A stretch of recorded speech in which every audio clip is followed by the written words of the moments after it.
So let's get started.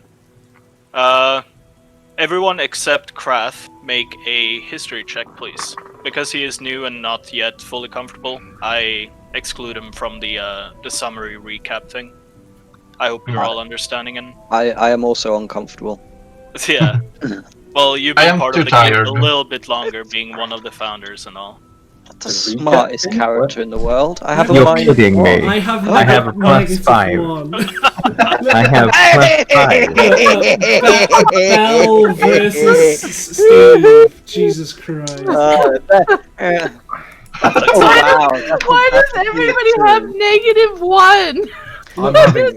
We are the smart party, that's why. We don't remember things, we simply act. I'm having issues with my role. I don't remember things, I simply forget things like a cool person. So it's just a straight Oh roll. man, our memory is dog shit. Ah! Mine's Everything disappeared. Am I back? Welcome back. Hmm. I'm confused. What are we rolling for? So, how many times did people listen to the recording of last Alright. session? I still haven't gotten past my own introduction. Alright. Yeah. Once. Okay. So I would assume that is Bell's with the Nat 1. It would fall to you I to had try a and turn. remember. Hang on, I got a 6. Well, it's a Nat 1. But I got a 6. Alright, fine. He wins!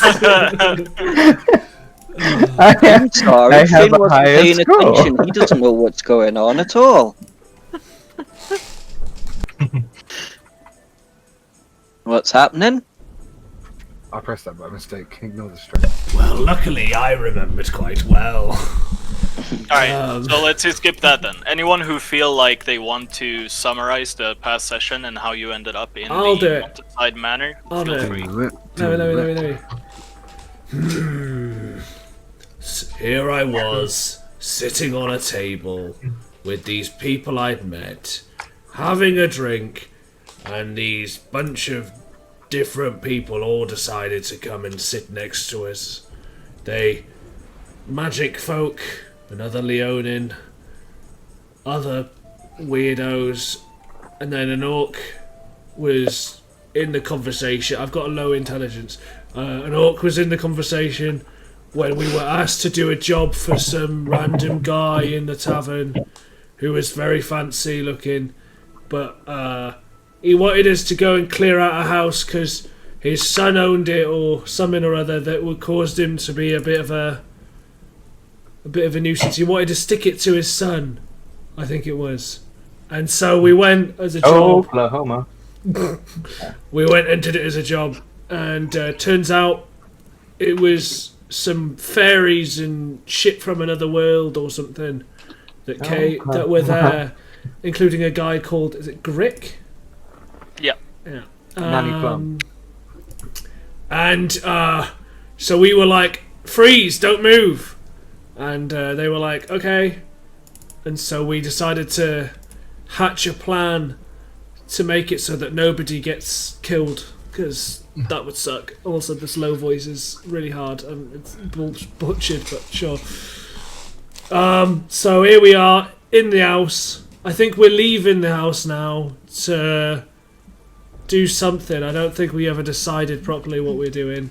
I think we would just Yeah. come out with a plan as we ended, weren't we? I think so. I really hope this Tabaxi stops looking at me.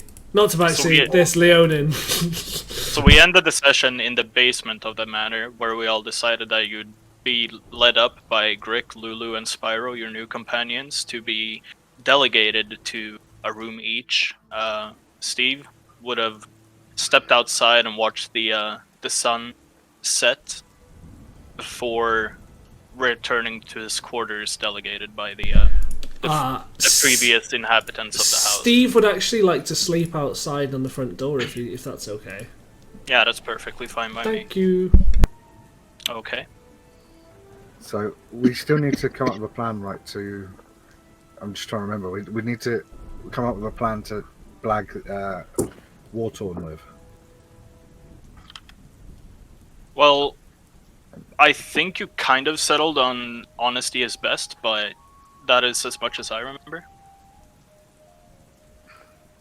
I also don't. I think most of us didn't even want this house. Yeah. Well, the morning comes, the sun rises. You're all getting the benefit of a long rest for anything resetting, such as racials or whatever. And the day is yours to conquer. The morning. How does it look? Lulu. How does the morning I mean, it's golden. So I was muted. I was trying to speak, but I was muted. which way was the sun rising from again? Where? In the west. West, yeah, in the yeah. west. Cool. So I look out and I look out to the west and I go, another day. And then I walk inside and look for someone to tell us what to do. Can I look for Anthus and Kashi and try and find them off into a separate room away from everyone? Yes, secrets. We must keep them. Yes, you may. So I'm a little confused as to what happened yesterday. Am I under the impression that there was some discussion about buying this house? No, there was literally no discussion. Okay, Oh, because I'm not really interested in buying a house or owning anything, and as you know, I'm looking for my teacher, and if Yes. she's not in the city, then I've no reason to stay here. I'm hurting Darren with the accent again. I can see his face. I love It's it. gone again.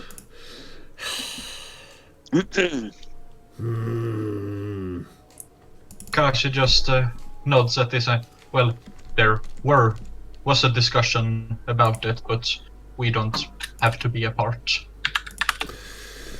Okay, I was a little not following most of what people were saying, but I'm glad you've put my mind to rest about that. I was a little confused. Kashi pats him on the shoulder by stretching his arms as far as he can. Is we? I agree. This is a Alright. difficult one. So the house is slowly filling with the kind of scent of breakfast being cooked in the kitchen. By whom? You are not too entirely sure without going to investigate. Clearly Spyro. Yeah. Uh, Little dragon. Yeah, that'll draw Shia out of her room. She'll make her way into the kitchen to investigate who's cooking. So it appears to be that it is in fact Grick preparing the food under close guidance by Lulu.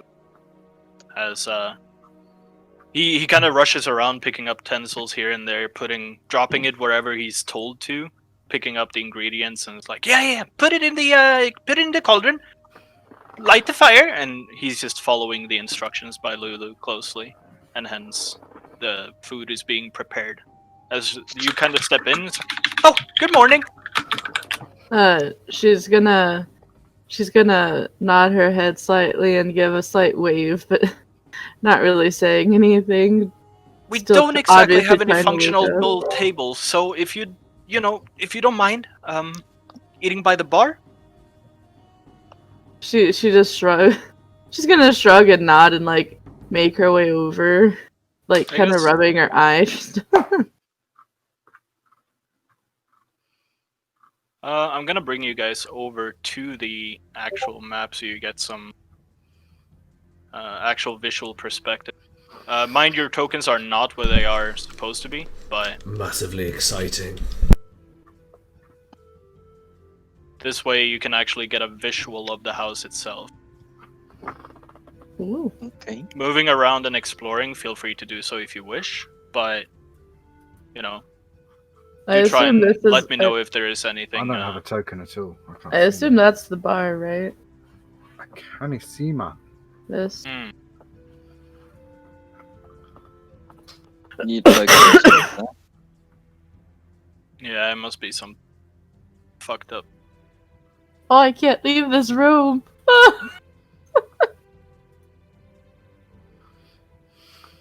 You have to go by the door. I'm Yeah, I actually have trying. to open the door as well, but I can only do so many things at once.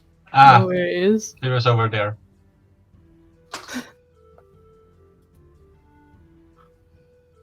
That's pretty cool. I've not seen that. I literally cannot see the map. Oh, is it just black for you? Yeah. Oh, now I can. I can see. That's fine. It'll take a minute to sort stuff out. Okay. Alright. Gonna be opening all of the doors so you guys can move through as you wish. Assuming that you've all been sleeping up to this point, however, I would assume that you'd all be originating from one of the sleeping quarters that are in the outer north and eastern parts of the house.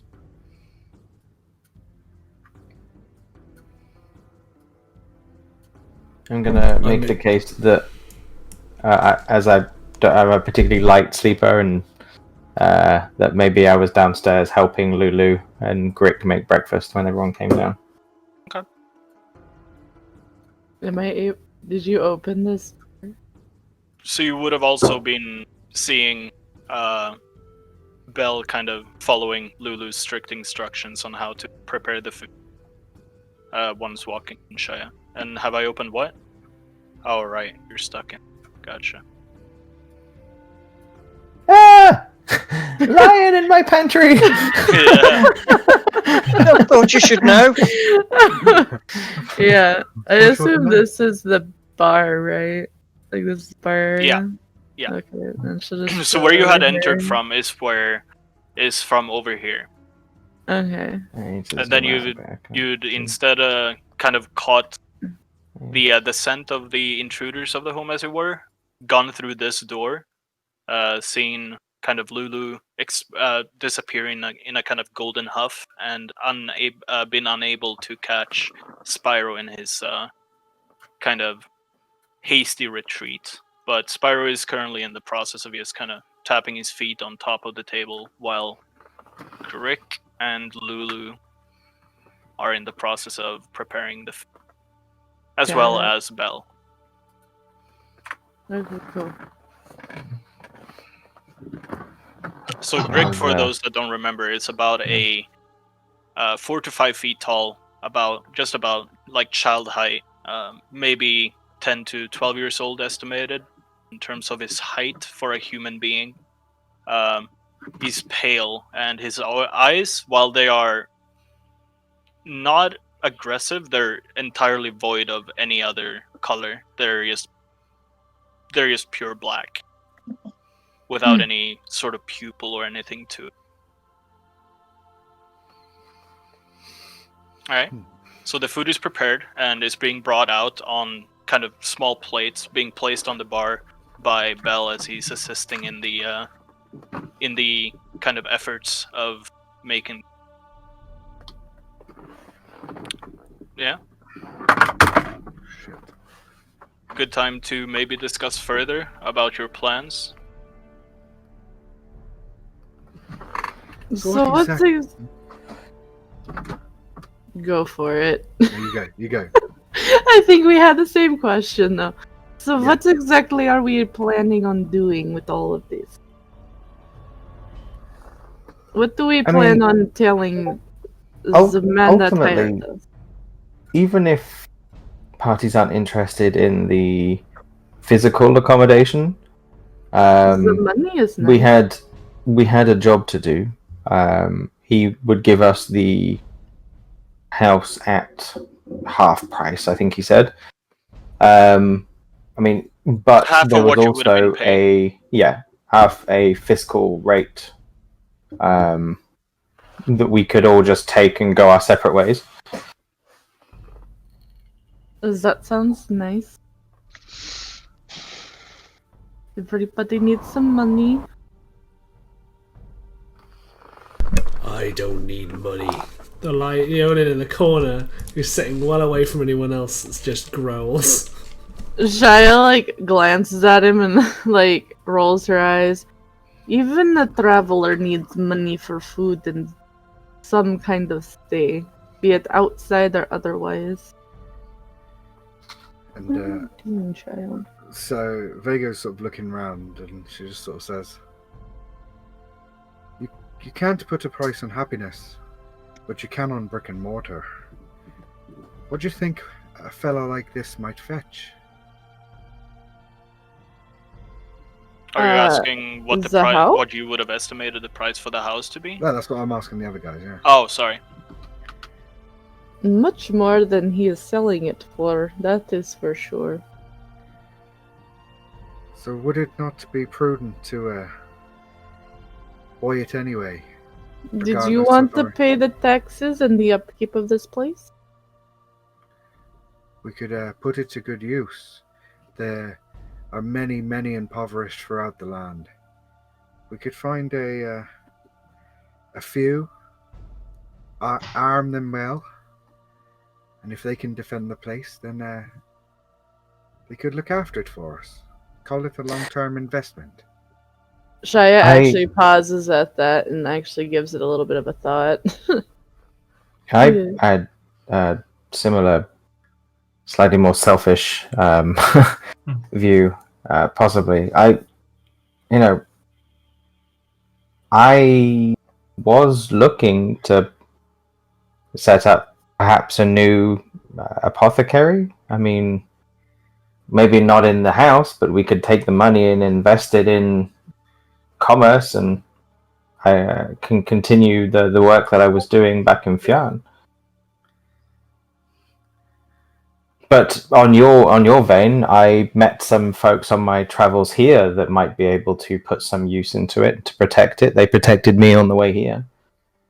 If a man has nothing, and you give him a fish, is that better for him than a fishing rod? No. No, a fishing rod is definitely useful. better for catching fish than a fish.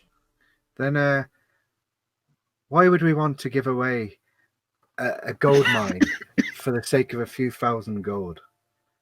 I estimate this house to be worth probably 15, 20 times what he's charging us for it. Then why is he trying to sell it to us for such a low price? That's what Is I what- intend to find out. Child, stop. And, Sorry. so looking at these guys, because obviously I'm not overly familiar with them, so I'm going to let you lot decide between yourselves.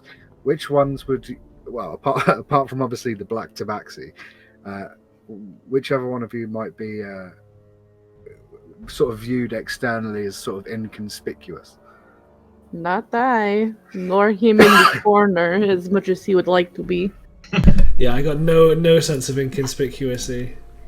I mean, Black Tabaxi looks like Theano, though I imagine there's some sort of a. I would like to know what inconspicuous means. Fuck. So, like, you can blend in, and you're not likely to stand out. Oh, I would probably blend in a little bit, maybe. I've spent my whole life trying to blend in. And how has that worked out to not for be you? seen. So what about Wow. if a couple of us went into the town and maybe poked around a bit? Kashi, you up for a walk? Sort of glances up at you. He's been eating his food and not paying attention.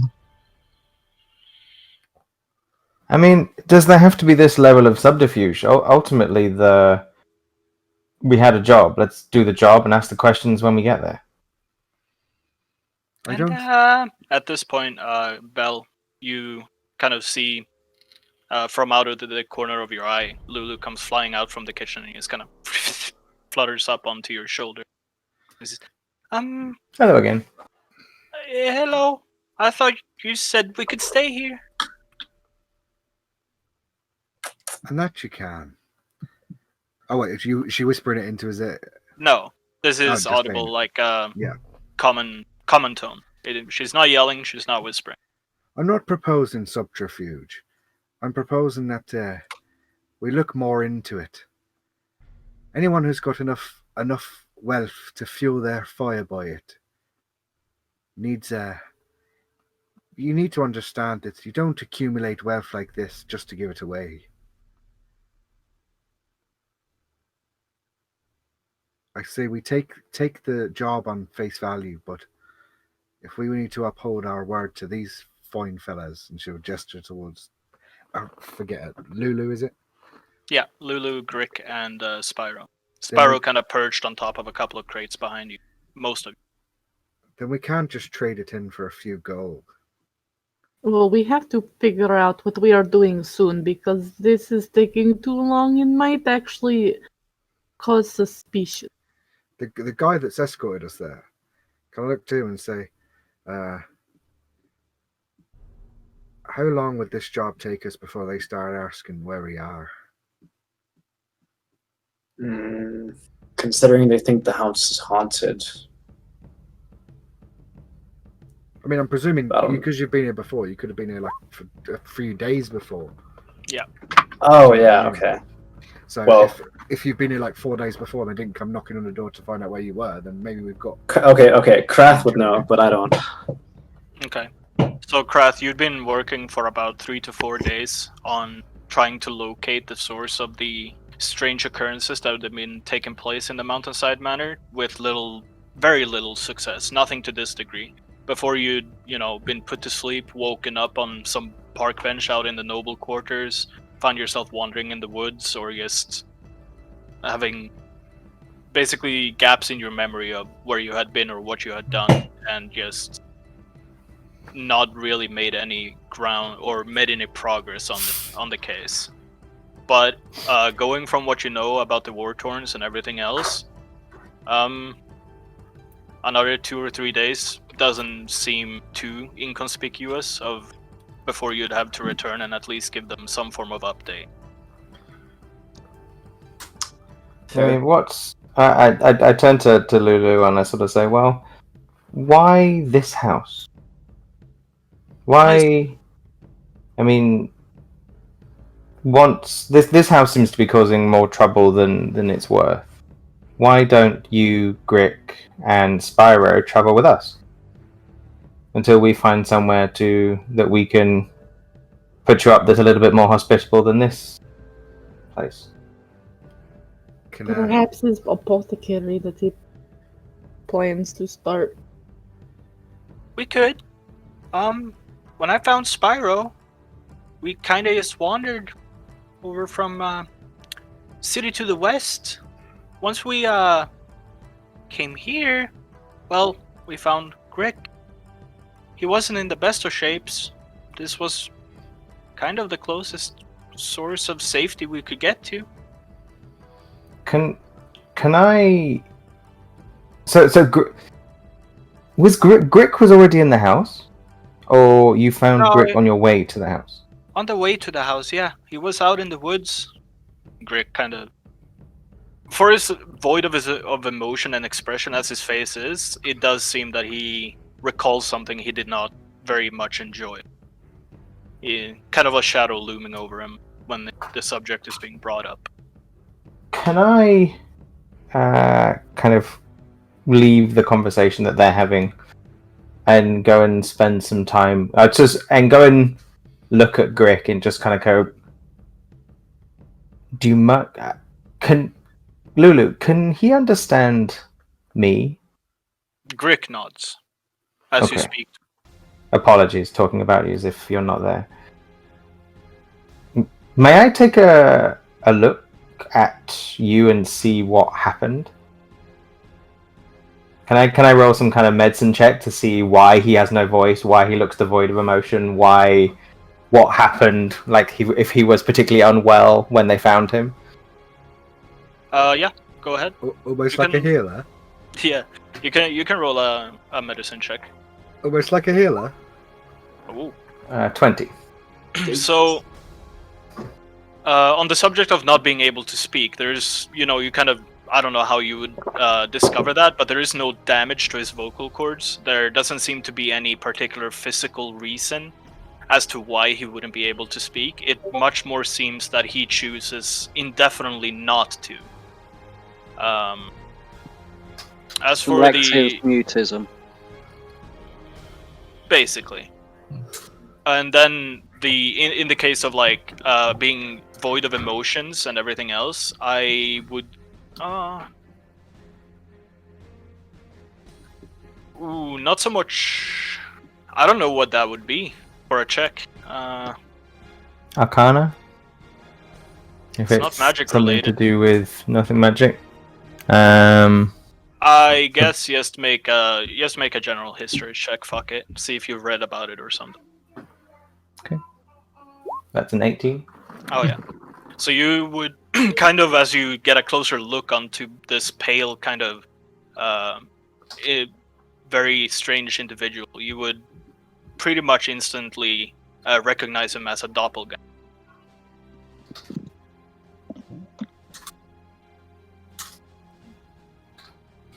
I don't share that straight away. And I sort of... Oh, sorry. I guess they're pretty much known to have no, very little expression in their kind of true form, which is what Grick is currently in.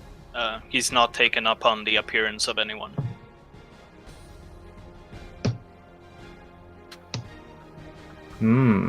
Interesting. So I'll what? I can't talk to him, can I? If you were to change into another form, could you speak? He nods and then shakes his head. It seems to be Okay. some form of a conflict there that, you know, he knows he could speak but doesn't particularly want to. Okay. But he does also, on the kind of, not request, but he does alter his form into the form you had seen him in before, when he first appeared down in the basement. This kind of miniature of a man that there would be. Oh, that's where you went. I'm confused. Shia kind of blinks in surprise and like looks around as if silently asking if anybody else like saw that too. Kashi raises his eyebrows and noticing Shaya's look, he sort of like gives her a little nod, like, yeah, that just happened. Feeling like slightly relieved that she wasn't going absolutely crazy, she kind of like settles down a little bit, but like is eyeballing Grick with confusion because I'm not sure. Would she have met one on her travels? Doppelgangers? Probably Yeah. heard of them. Very much a feared kind of entity or inhabitant of the world. They're the cause of a lot of confusion, mostly in criminal circles, where impersonation or, gaining access through impersonation to perform acts such as assassinations or intel gathering, any form of infiltration is generally where they find themselves. Gotcha. Lol. So, we found him, wounded in the woods, and brought him here. Me and Spyro, we don't really wish harm upon anyone. I just want a place to live.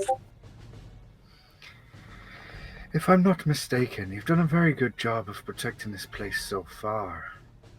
Should we were to purchase it, we may already have our guardians. We would very much like to stay, she says with a kind of shaking tone. Kind of getting this grasping dread that they will be driven out, albeit peacefully, from their kind of chosen point of residence. Can I sort of point to some like debris on the floor? You see like this stuff here. Mm-hmm. And look at Lulu and be like, between you, do you think you could bring this up to a standard? It would take a long time, but we could. Why don't we just tell that Mr. Wartorn that they're here and they can look after the house for him and protect it? They've obviously done a good job so Cassius far. turns towards Finn and mentions they apparently accidentally murdered one of this man's servants. And considering the attitude of the nobles in this area, he would probably have them slain. Regardless of his But it intent, was an accident. If they explain that to him, I'm sure that he'll understand. He seems like a very reasonable person to me. regardless of any blood for blood that Mr. Wartorn may seek in reparations, we also have to consider that these lands are currently run by the powerful. Those with power can take it, and for it to be seen by other nobles as a couple of I don't know what to call, like a small a wee band of miscreants. I don't know those three I'm referring to. Faithful. Well, yeah, like I don't really know them as a collective. The three of them that are already here. For Mr. Wartorn to be seen by other nobles as losing this building to those three, I think would go far as to damage his reputation in this area. And I don't think he'll allow that. Shoveling food into my face, and I'm like, I really do think we're looking too much into this. I mean, we had a job. The job is done. Let's return and see what's said. Let's not make up contingencies for the sake of having them. Let's talk to the Wartorn, and ultimately he pays us. We can either say the house is now safe. Unless we buy the house, it's not going to be safe, though. But the house is safe. But it is safe, and if we don't buy it, it's not going to be safe for them. Didn't they say that they would come with us anyways? They don't want to leave. I think that's. But I think we've discussed that's obvious from what they've said. You know, they don't want to leave for one reason or another. I don't know what. For starters, a pixie, a pseudo dragon, and a Grick will very walk much into a bar. Yeah, it would does kind of look like a bar in here. Hey, it was privately owned before. Want to mention that whilst people are chatting, Cassie would just walk up to Finn, put his hand on his arm and say, "Remember what we talked about? Not all people are nice." But how do I know which ones aren't? You'll know. You want. You said this place was privately owned. Was that what the huge vats were downstairs? Were they supplying this place with some kind of alcohol? It's the storage, yeah. I hate to be the bearer of bad news, but I imagine it would look almost as suspicious us turning down the offer to buy this house as it would do him offering to sell it to us. So without further information, I can't commit to anything. I'm going into town to find some answers. Who's coming with me? Kashi stands up. I'll join you. Information is always needed. To be fair, a lot of us are already travelers. It's not exactly a suspicious thing that we do not want a house. But I might as well go with. I need a walk. It's dusty in here. I will accompany you. And Vega will just sort of nod and start walking towards the door. So is everyone leaving for the Euleron's Final Rest Tavern in order to speak to Mr. Wartorn? I don't know if that's where Skittles wants to go. Well, I think he wants to go out on the town to ask about the property. Yeah. Well, okay. I mean, we can do that, or if I retcon on what I said, we could go to Warthorn and say that we're in the processes of discovering what the problem is and try and ascertain his intentions that way. Like, don't tell him we've completed the job, but maybe tell him that we've got a bit of an update, and then see if he gives us more information regarding, what exactly he's planning on doing, or what exactly he's trying to get out of all this. We can at least say, like, we've seen the inside, we've seen it's like a luxury property, and try and find out why he's willing to sell it to us. And if it seems like a good deal, then we can come back in 12 hours and say we've done it. Okay. Just before I leave Lulu, I'm just going to ask her if there's anything in this house that of note. Anything that might be useful, interesting, that we haven't yet seen, that might give us some leverage in this situation.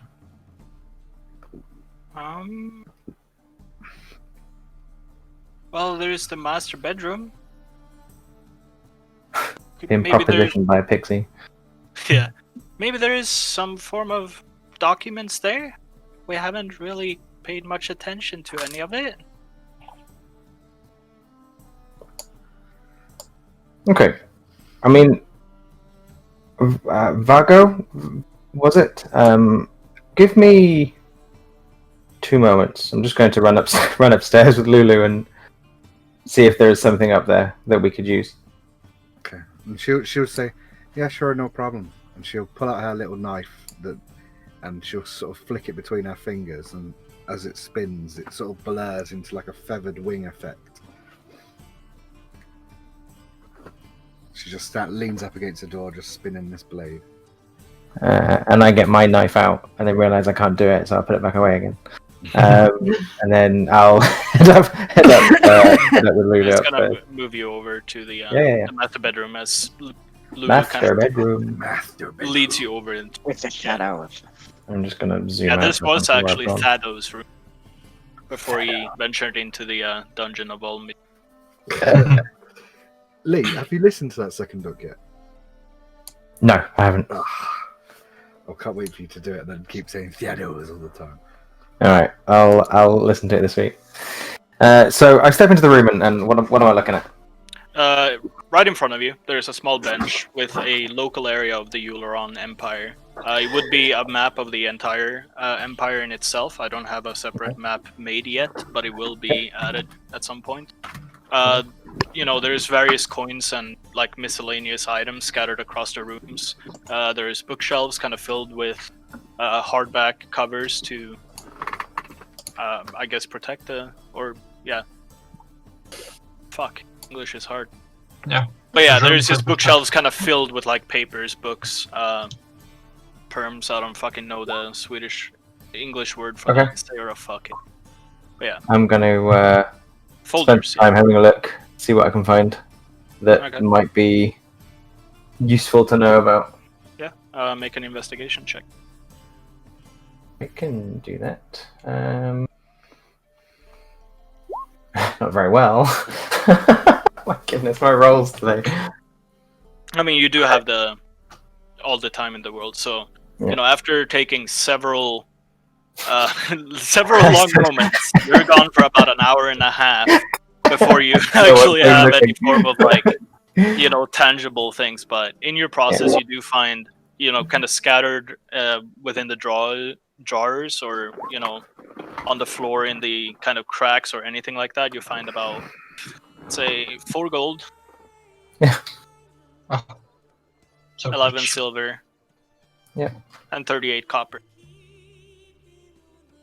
Alongside it, you also find a kind of statement of a statement of sale, orchestrated or not signed by anyone other than Mr. Charles Wartorn himself, which would have been the son of the Wartorn you had previously met. Looking for anyone to buy this property off him at 35,000 gold pieces of value.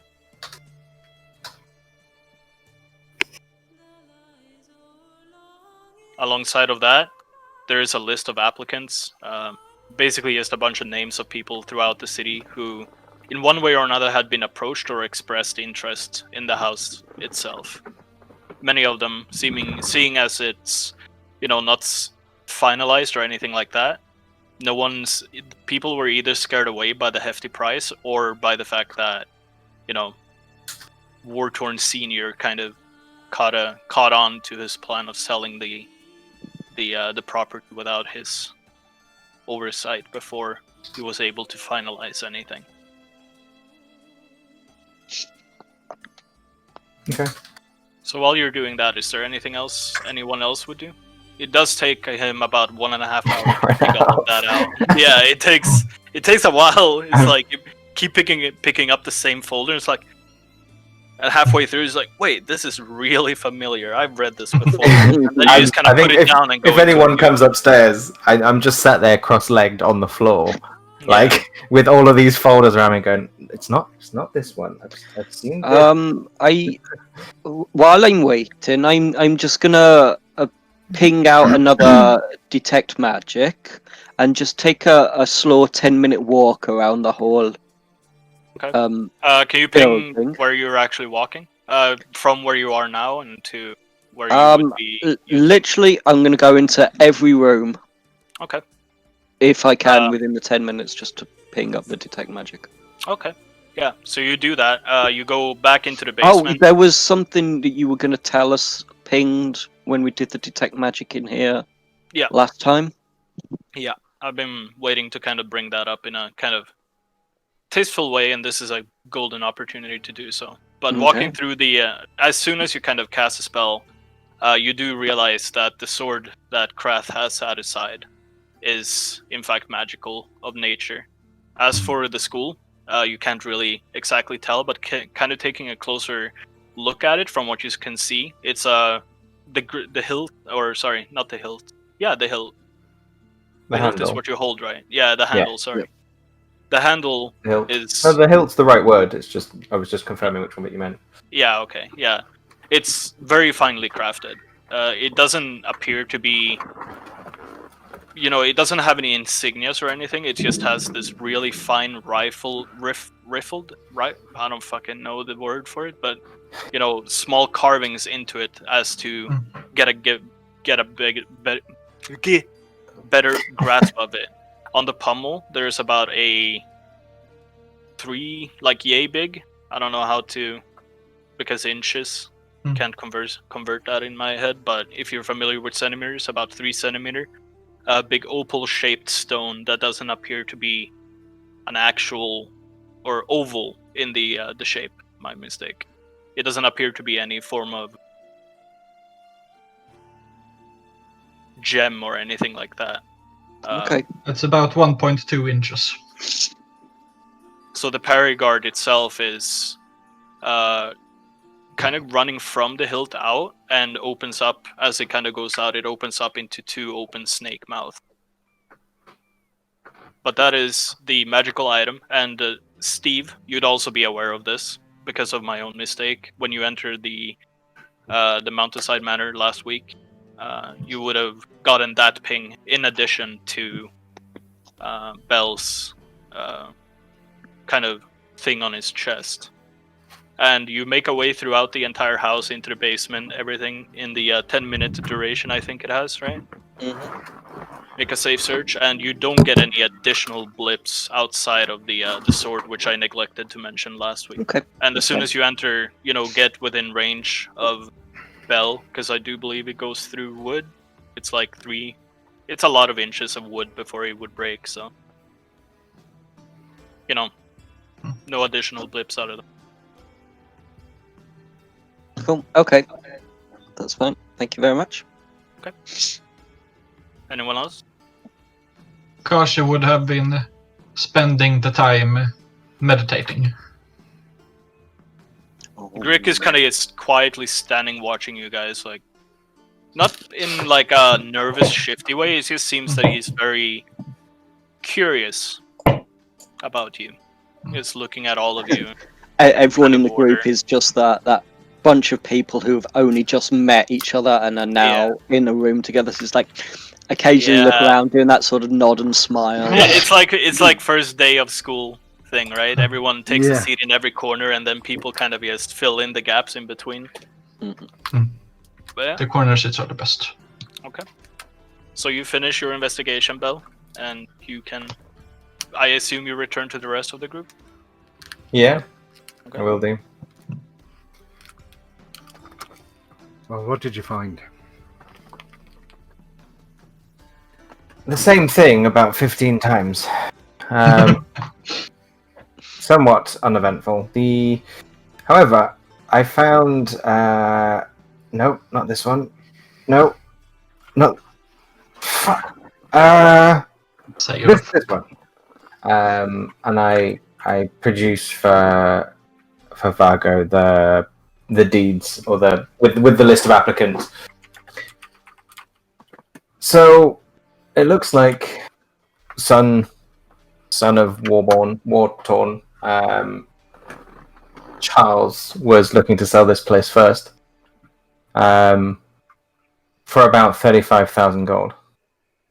Do we remember what he said he'd pay us? He would have. 300 gold apiece, wasn't Yeah. Hmm. Yeah. Yeah. 300 each, and I think it would have been totaled to 1,800. Yeah. So he wanted to sell us this place for 900 gold, and his son was trying to sell it from under his nose for 35,000. And you Yep. guys are still deliberating whether we take this place or not.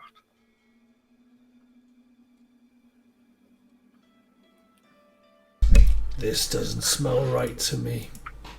Hence why I wanted Think to of- ask questions. Think of how much good we could do with this. We could offer shelter and sanctuary to many. That's not my job. It's not our job. Yeah, sorry, I don't run a charity. He says while sitting, still meditating. It's not what my fate is for. Though, if you wish to go into town and investigate, I have my own things to look for. I will come with you. Well, we better get going. I've been standing at this door twiddling this blade for an hour and a half. So yeah, so we'll make our way out of the building. As everybody's looking to leave, I'm gonna step up to Lulu and say, Lulu, was it? Yeah. I'm wondering if you can help Help? me. I'm looking for my teacher. I don't know if you might have seen her. She's an elven lady with red hair and red skin.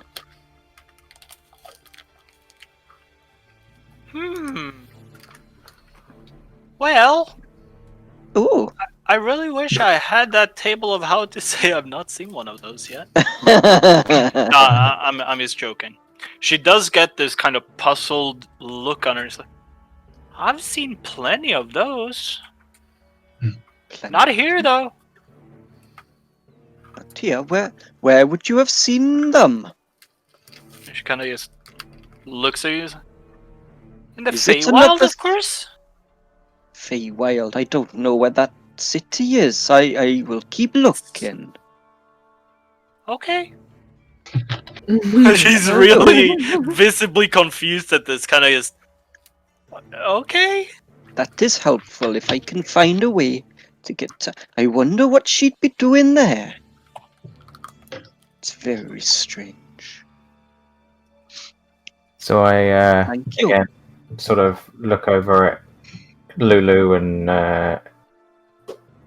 you're welcome to come if you're not staying here. Me and Spyro is definitely gonna stay, but maybe Grick wants to. Looks over to Grick and he doesn't care. He kind of shrugs his shoulders. Sure. He wants to come. Can I insight check Glick? Yeah, go ahead. Specifically looking at where he's looking, what his focus is. If he's like watching us, I want to know if he's, because you said they're used for like espionage, right? And looking around. I want to figure out whether for everyone that would have had maybe a DM slip on my part there, but depending on if you've had any knowledge or heard any kind of rumors about doppelgangers before you, that is what you would have been able to ascertain. Okay. That is, yeah. Go ahead and roll your insight check anyway. 16. Yeah. He doesn't seem to take any particular focus on either of you. He seems to be genuinely curious about who and what you are, all of you.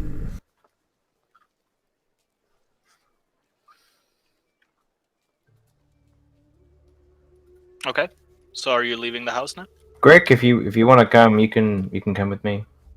All right. He just kind of waddles over, jumps over the bar, and joins at your side.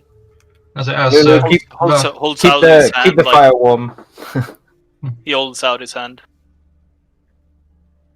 Looks up at you expectantly. He wants me to take his hand. He wants a tip.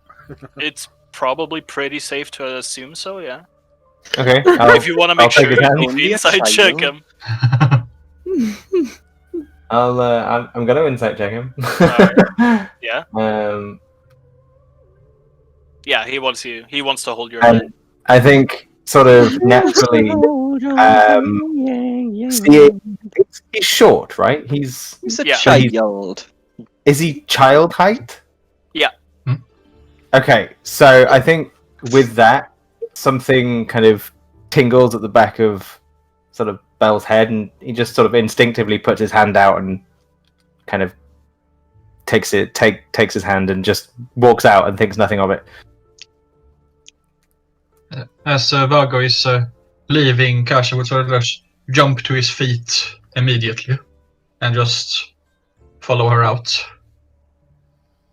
Alright. So, where Seems are you? everybody's going, but Krath, who hasn't said anything. Oh yeah. And he's now saying things on mute. Yeah, it would appear so. Yeah, I left the map by accident.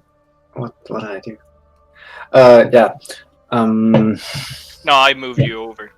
Away from Oh, okay. It's just as I right-clicked, I moved away. So that was coincidence, I guess. Yeah. We have no control over the maps, only the DM does. Oh, okay. I didn't know that. In fantasy, in the VR fantasy, or whatever it is, you can have a selection of maps that you can choose which ones to go to as a player. It's really useful. Imagine being able to use it.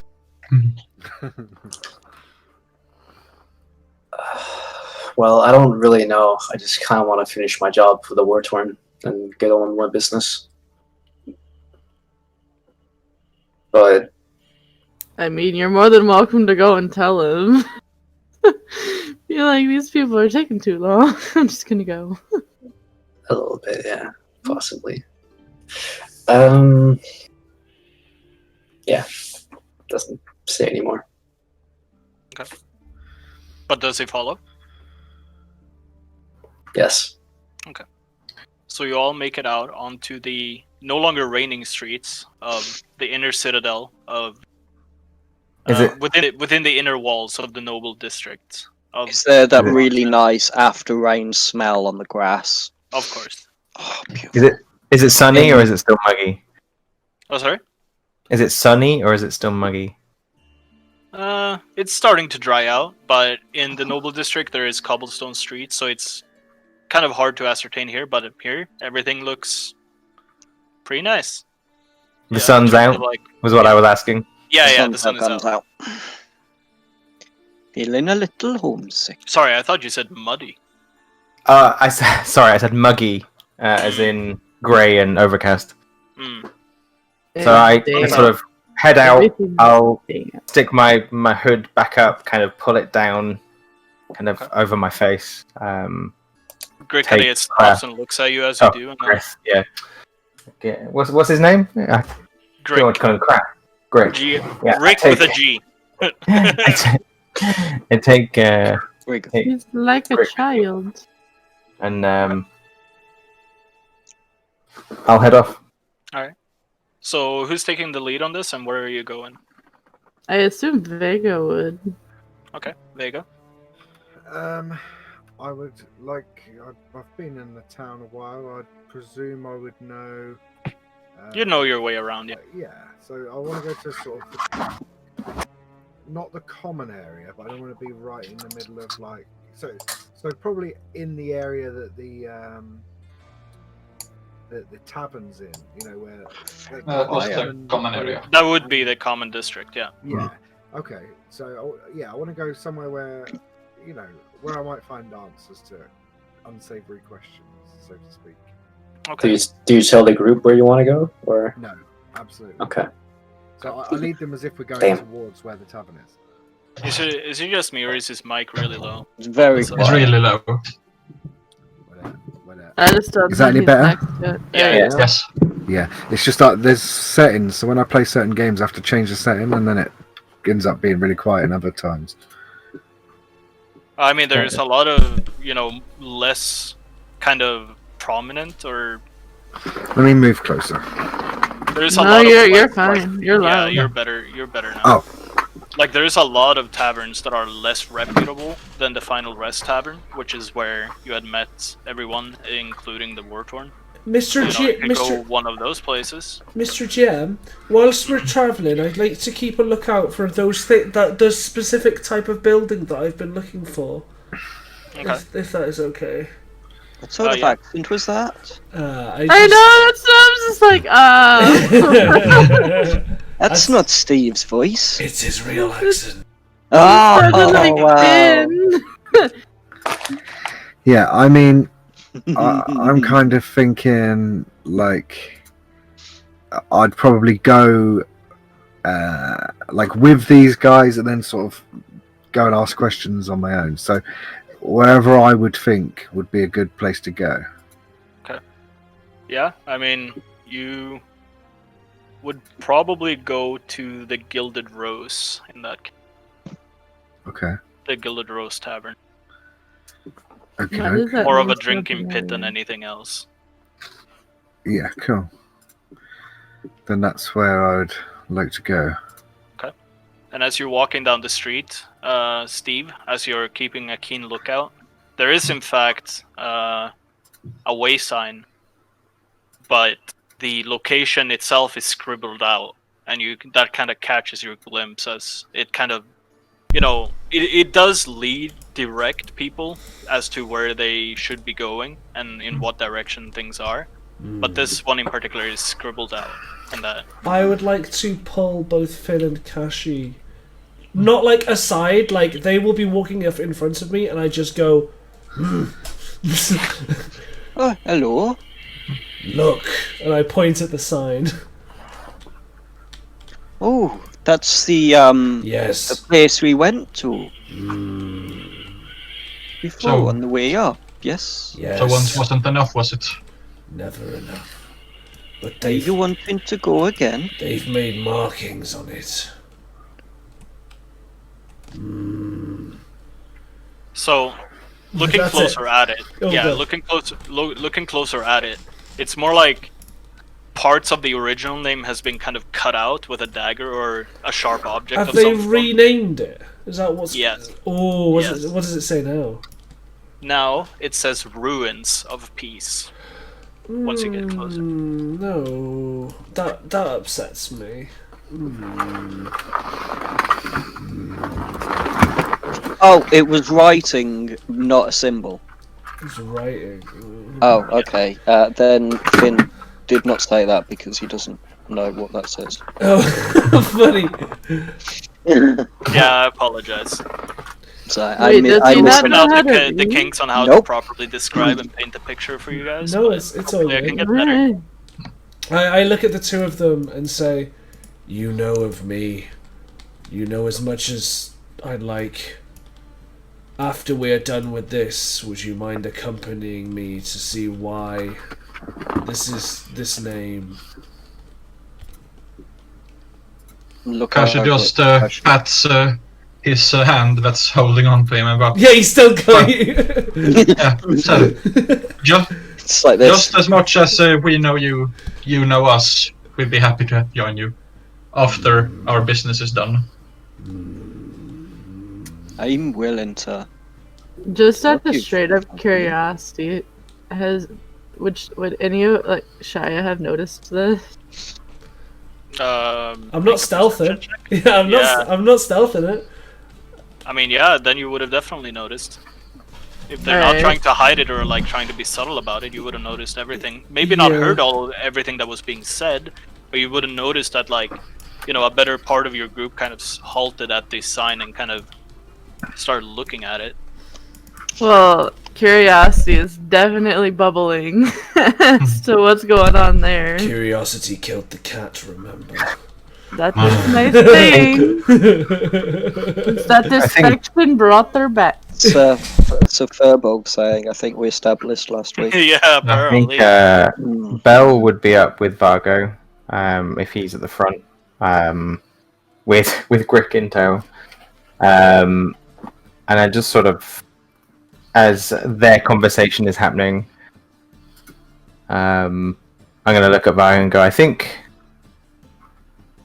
there's some good to be done here, and you and I seem to be more closely aligned than the others. I think they just need their eyes open into the bigger picture. As I said before, a fish today is wonderful, but the tools to catch fish for the rest of your life is invaluable. I with you. agree. And certain teachings and scriptures that I've read previous have said something similar, but never in quite as much of a gracious eloquence as you're displaying. Where do these sayings come? Your sayings come from? These almost demi riddles.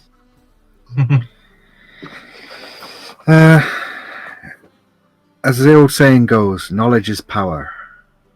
My God, Skittle. And I would much rather think things through philosophically than rush in blind.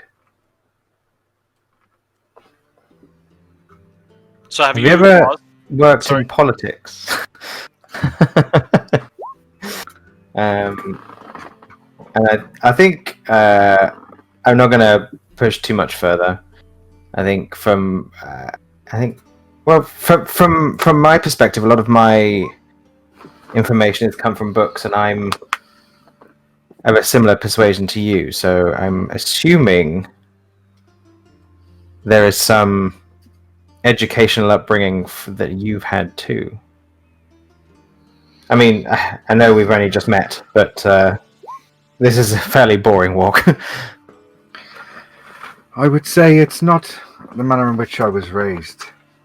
It was the nature of the place in which I was raised.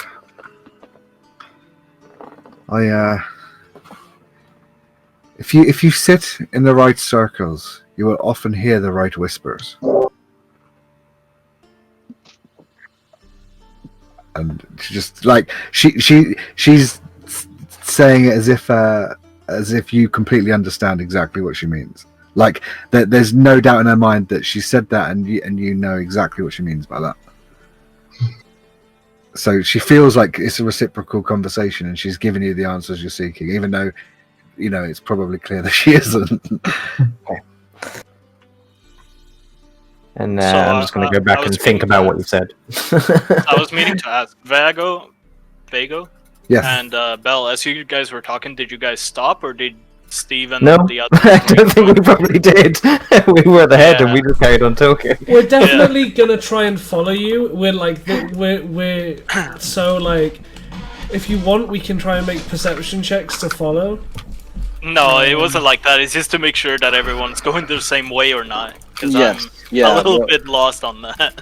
Yeah, well, Yeah, I I don't mean- think that Steve would have stopped us for like a very No. long stretch of time. It would have been like a 20-second look at this. You guys okay with this? Cool, let's go. Okay, Yeah. so you kind of jog back to the group, rejoin without issue. The district quarters aren't exactly, the noble quarters, or district, sorry. The noble district isn't exactly crowded. There are people that walk the streets, and most of them are, finely dressed in general. I'm sure we're getting great looks. Yeah. You're not getting acceptive looks, but seeing as you got in here somehow, it seems to be this kind of nose in the air, okay, whoever let this rabble in, I guess I have to be fine with it kind of attitude, as they, you're getting strange looks from a lot of people that pass you by or happen to catch your eye, happen to catch the glimpse of your group as you're kind of making your way over. But you do reach the outer walls before long. The guards, again, stop you and ask what you're intending to do in the common district. Not this time it doesn't seem as rigorous, but there is new guards as opposed to the ones that you'd met the night before. Halt! What's your business in the common district? Asking the GM, would Krath have some sort of pass to get through quickly, or is he having to explain himself every single time like this? No, he doesn't have some form of pass. It seems to be a more declarative rite of passage. Where you declare what you're intending to do or what your business is, and then it's kind of just noted down in like a little notebook, and then you're on your way. So presumably, being at the front, we'd have to answer. Yeah, so Bell and Vago is the ones in front. Yeah, so I'll just say we are working for Mr. Wartorn on his manor. Right, it's a ugly piece of business, that. All right. It'll be quite pretty once it's all done up. So she's saying it to sort of allude that they're working on the house rather than working on anything dodgy in the house. Yeah. Well, very, very well. And he notes it and steps aside, letting you guys through as you're making your way into the common district of Euleron's End. The road instantly swaps back to the dirt road, which is a little bit mucky, not necessarily disgusting to walk through, but it did rain for the better part throughout the night, and it's not fully dried out just yet. And you're still leading the charge towards, leading the group towards the Gilded Rose Tavern, I take it? Yeah. Okay. Why does I'm that just name following the familiar? group. It doesn't take you that long to get there. Maybe 20-30 minutes. If anyone would like to approach anyone within the group before we dive into that, it is a good opportunity. Alright. I would say that Kashi would probably have just tried to stick closer to Vago. Okay. I think Vega would have probably looked at Bell and said something along the lines of, you seem to know your way around a body.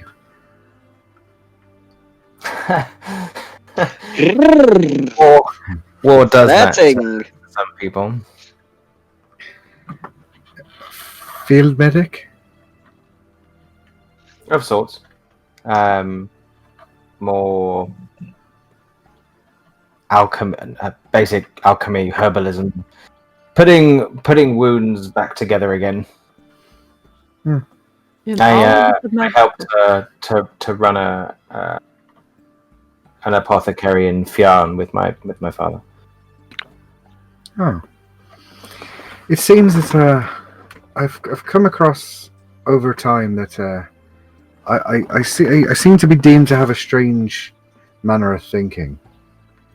But one thing I have learned is how to see into how other people think. It's unusual in these sorts of times, in this sort of area, for someone to be interested in selfless acts. As you've seen from the others in our group, they didn't seem too keen on buying the property for the benefit of others. What strays you on the other path?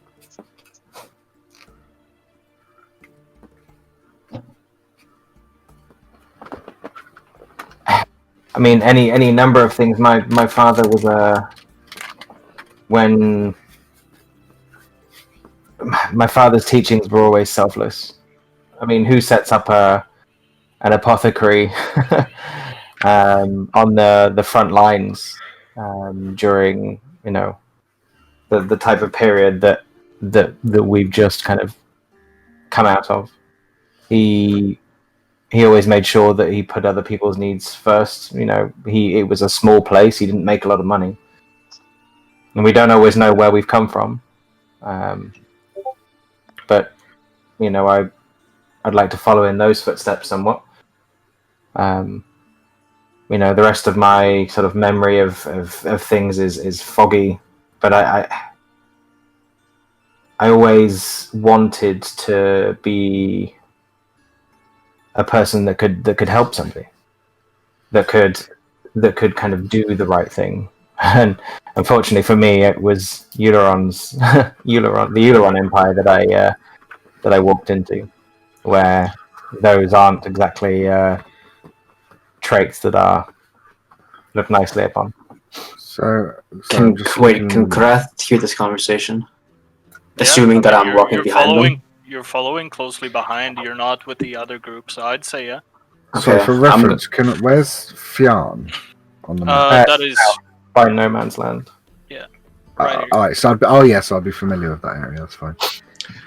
Yeah, Krath would like to put his hand on Bell's shoulder and say, "You sound like a good man, but I would just like to not mess with the war torn too much and get on with some other job that doesn't involve them."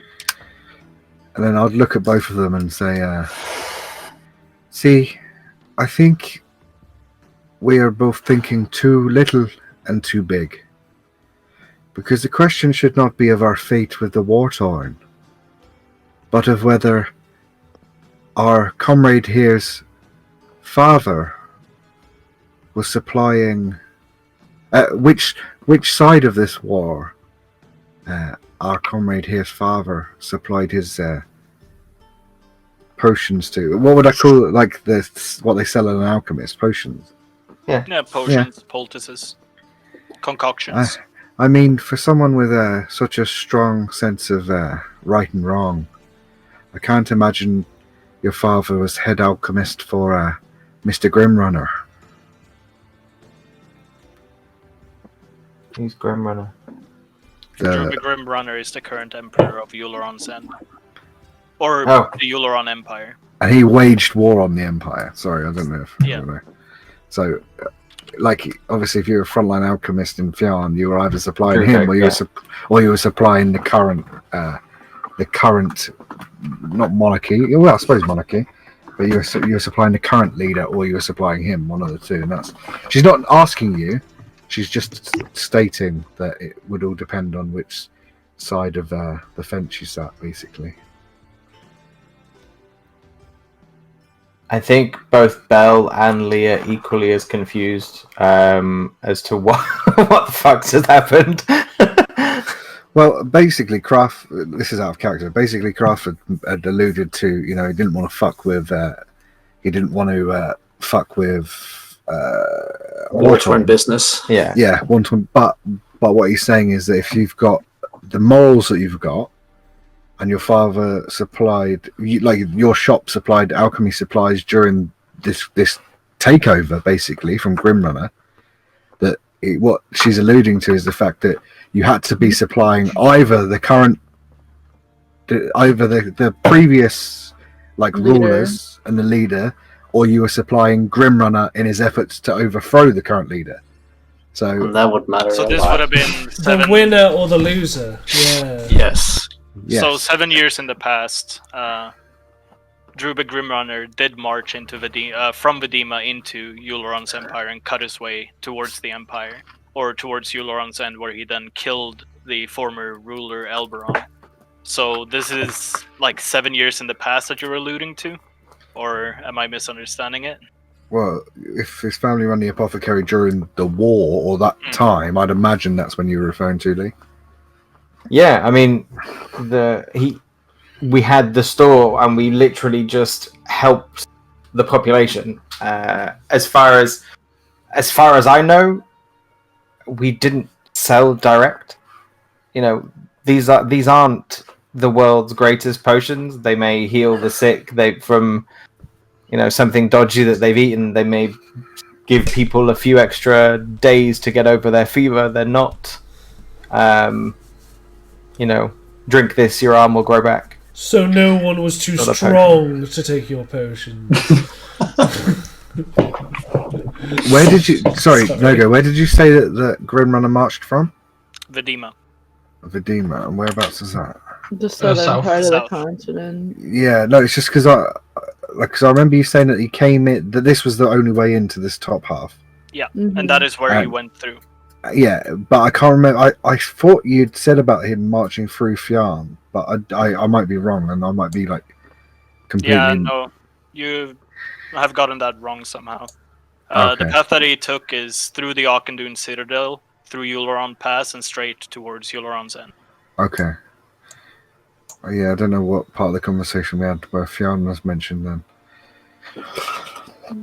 It's irrelevant. Yeah, okay. So, but she wasn't asking you anyway directly. She was just like weighing it up in her head that obviously, Kraft's worrying about that, but there's also the worry of, are we all in the right allegiance? This is basically what she's alluding to. Are we all on the same page? Are we here pro or against Grimrunner? It's like she's not like letting anyone know where she stands, but she's just questioning. Okay. Just also out of character, but there is also the third stance of not giving a fuck. There's always that stance, but there's got to be a certain stance you'll have to take in different people's company. And I think Vago's main interest is whether, going to places where he's going to get dirty background information, he should be with people that are portraying the right stance. Do you know what I mean? Sure. Or those who are very good at faking it. But back to role playing. Is there anywhere else you'd like to take that discussion that you're currently having with Bell and Krath, or are we? No. So as you approach the Gilded Rose Tavern, a female elf comes out. She's Red hair, red skin. Nope. Unfortunately not. You could. If anyone was looking at my camera right there, I was making notes, and you said female elf, and I went straight look up at the camera. No. So she's clad in kind of leather armor, nothing too fancy, nothing too shabby. Kind of fine facial features, and She got a nice face. Yeah, she got a nice face. Dark, long hair, and she's twirling a deck of cards in between her hands as she does, and kind of just giving them a spin through her fingers as she walks out. And as you notice this, Belle, and everyone else, the little Grick does seek shelter behind you, seeming not too comfortable in the presence of this individual. So it's safe to assume that I recognize this person, Oh yeah, you recognize her.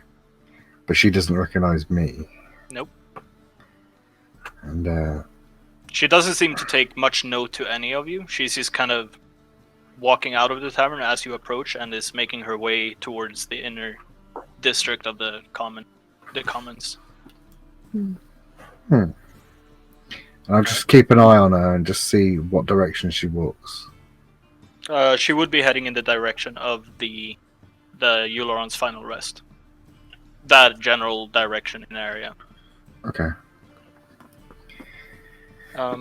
Once you enter the Gilded Rose, if you do, I assume you do. Yeah. It doesn't seem to be that nice of a place. As you walk in, the floorboards are kind of creaking. There's just this stench of sweat and just disgusting kind of closed-in air that is not very pleasant to breathe in. There's tobacco smoke kind of hovering in the air. There's a few people drinking scattered about. And Why at is the the floor so sticky? yeah, pretty much. And once you do get to the get inside, there is a brass dragonborn behind the bar, kind of just taking care of whatever, serving out drinks.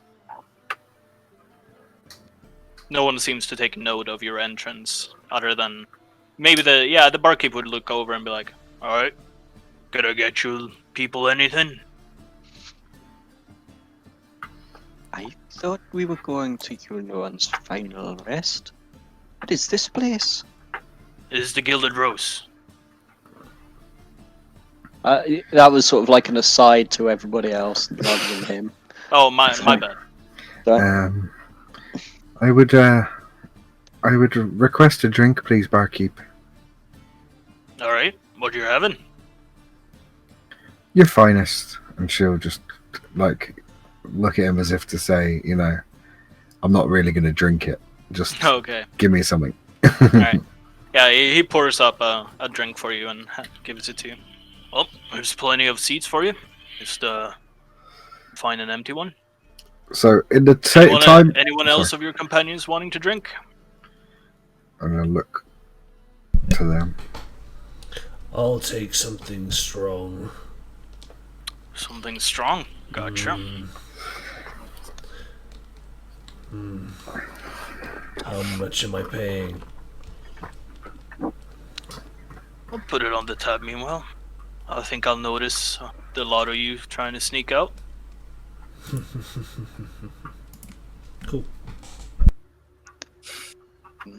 So I'll looking take around, a honey mead if you have one. He just looks at you. Looks at you, Finn, and says, "We have beer." I'm not quite sure if that's the same thing, but I'll have one of those. It's not. It's the same thing. It's definitely not. But you should have it Finn nonetheless. sort of nods, accepting him at his word. You take your seat. He's preparing the drinks off by the bar, and yeah, you're at the Gilded Rose. So in the process of turning round, literally in the time it takes to turn round, Vago wants to scan the area and look for the most alert but vulnerable looking person in the room. Okay. Oh, Make a alert. perception check. Ah, yes, my favourite type of people. The alert yet vulnerable ones. Yeah.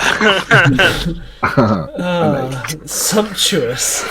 Yeah. Let us I don't look- want someone that's fallen on the floor drunk, but I also You don't want know a gang what? of like 4 orcs. That's exactly what I was like in uni. I would have been one of those people, alert yet vulnerable, because I hated going to clubs. Anyway. Yeah, I want like someone that's alert and awake and with it and could have a coherent conversation, but also I don't want a group of like 4 orcs that would tear me apart for asking the wrong question. Okay, fair enough. I mean, there is a gathering of humanoids, humanoid races throughout. There's some people just kind of drinking, really quite deep into their cups. There's one guy is passed out on the table with his hands still around the kind of the hilt of his tankard, and then there's there's one guy who is a half orc, kind of is sitting with his arms folded. He has a long scar going up from his nose up above his right eye, and seems to have had some form of injury caused to him to where his scalp is not entirely full. There's very stark kind of patches of hair missing from his head. Does he look alert? He looks with it, yeah. Then alert and vulnerable it is. I'd like to go and sit near him, please. Okay. As you kind of approach, he looks at you. Let me. Why would you pick the alert and vulnerable ones? He says. With a perception check of 8. Yeah. Yeah. He doesn't say anything, but and as you take his seat, he's just intently staring at you.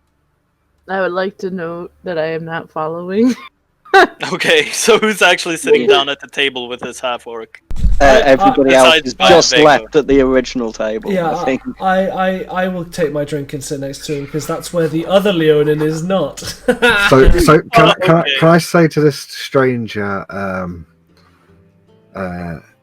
50 gold in a mirror is 100 gold. A frown in the mirror is 2 frowns. What? What? Yep. 50 gold in a mirror is 100. I heard what you said. I just don't care. What do you want? Is there a reason for the hostility, sir? You're sitting at my table. I believe this table belongs to the Rose Inn.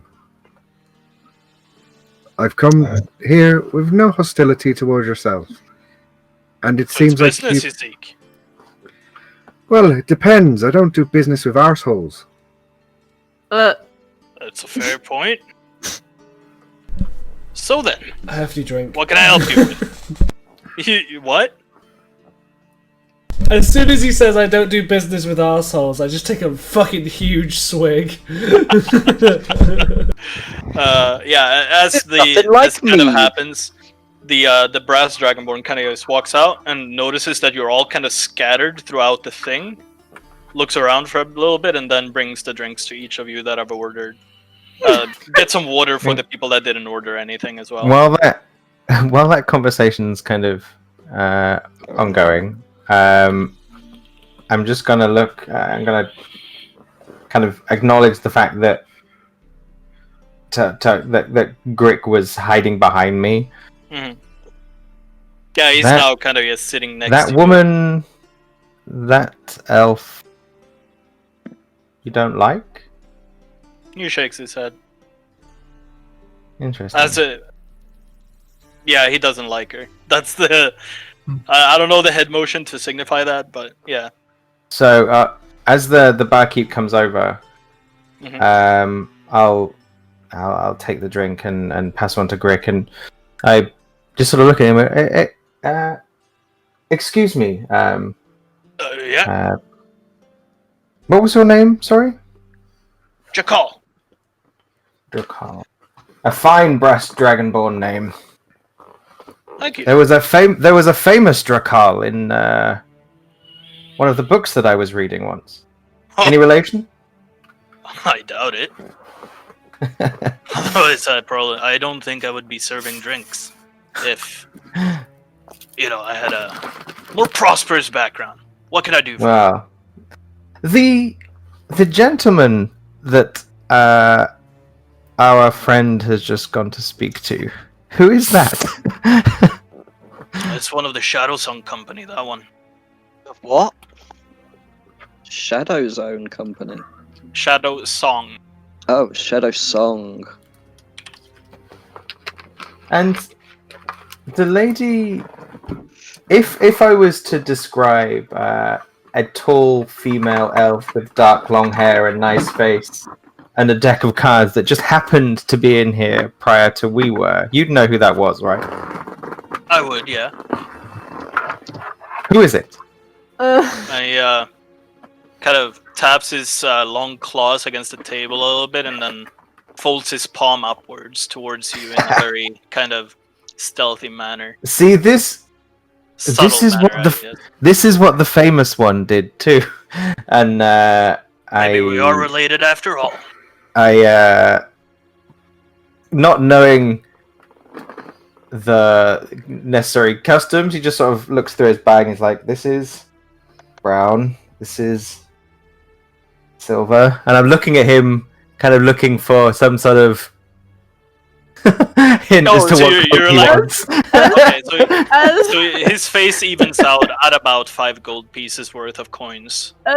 Okay. As you're doing that, just Shy is just like tapping her face, like amused, just watching this. She's not giving any sort of help whatsoever. And I'll go, well, I'm not using it. There you go. Ariana Shadow Song. And then he pockets the money and walks back to the bar. Well, that was prosperous, wasn't it?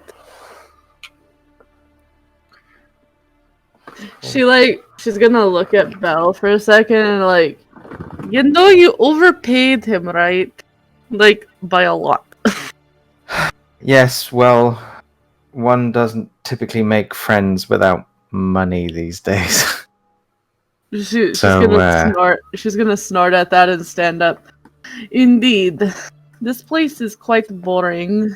Yeah, it's not a very colorful place. The colors are a mix of brown, dark, and dark gray. It's just, it's a, it's just a place to drink. The chairs aren't in particularly good shape. The tables are, there's carvings, there's signs of battle, kind of just, huge chunks taken out of side pieces of the table. There is broken glass in some of the corners, kind of just dusted off into the corners, not seemingly taking much care about the general look of the tavern. It's a very I think we all know from experience that the thing to do in a tavern like this is to call all of the patrons cowards. Yeah, very dandy, if I recall correctly, right? I'm going to see if I can go liven it up, and she's gonna go walk over to the barkeep and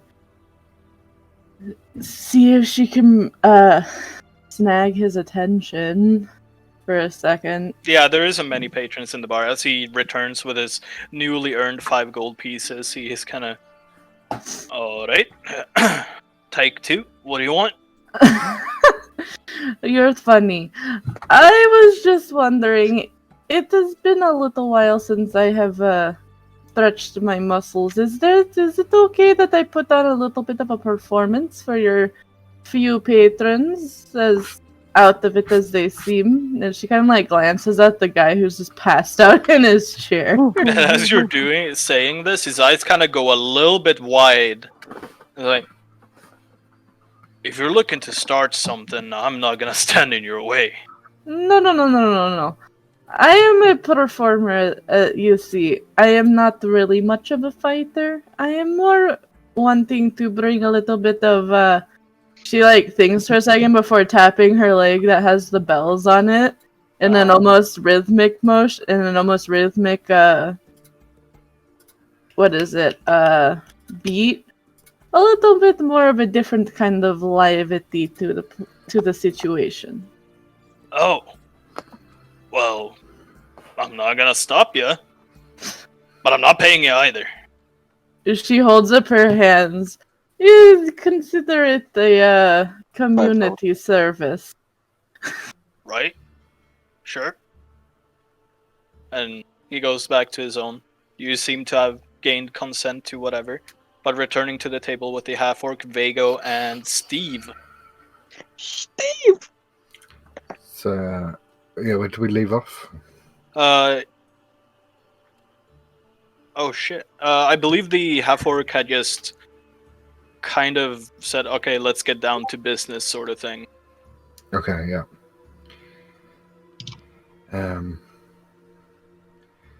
There are 2 currencies in this land. One is gold and the other is steel. Yep. Which one is more valuable? Steel.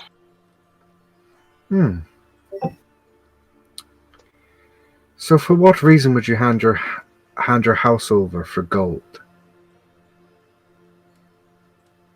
Reputation. Enough of the riddles, man. Can we just... What do you want? I need information. Right. About what? It depends. Am I speaking to someone that has information? I have information. I don't want to know your granny's apple crumble recipe. Do you have the sort of information I'm after? Without a subject to narrow it down, not entirely sure I do. Nobility. Could probably help. Probably is not very reassuring. When you ask questions in this town, you need concrete, not water. I need to know that your interests aren't going to flow. He looks over to you, Steve. Do you make more sense than this one?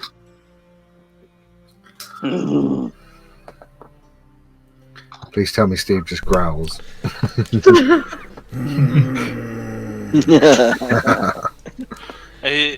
Orcus is leaning forward at this point, excited to do some form of business, and he's... What? I actually would like to interrupt the guy and interrupt my ally and just go, do you know what happened to the temple in this city? There is quite a few. The Temple of Eldath, do you know what happened? And he looks over towards Vago real quick. That doesn't have to do with nobility. Let's just say you may earn more than one coin today. Answer the man's question. But if the coin tree is at the top of the hill,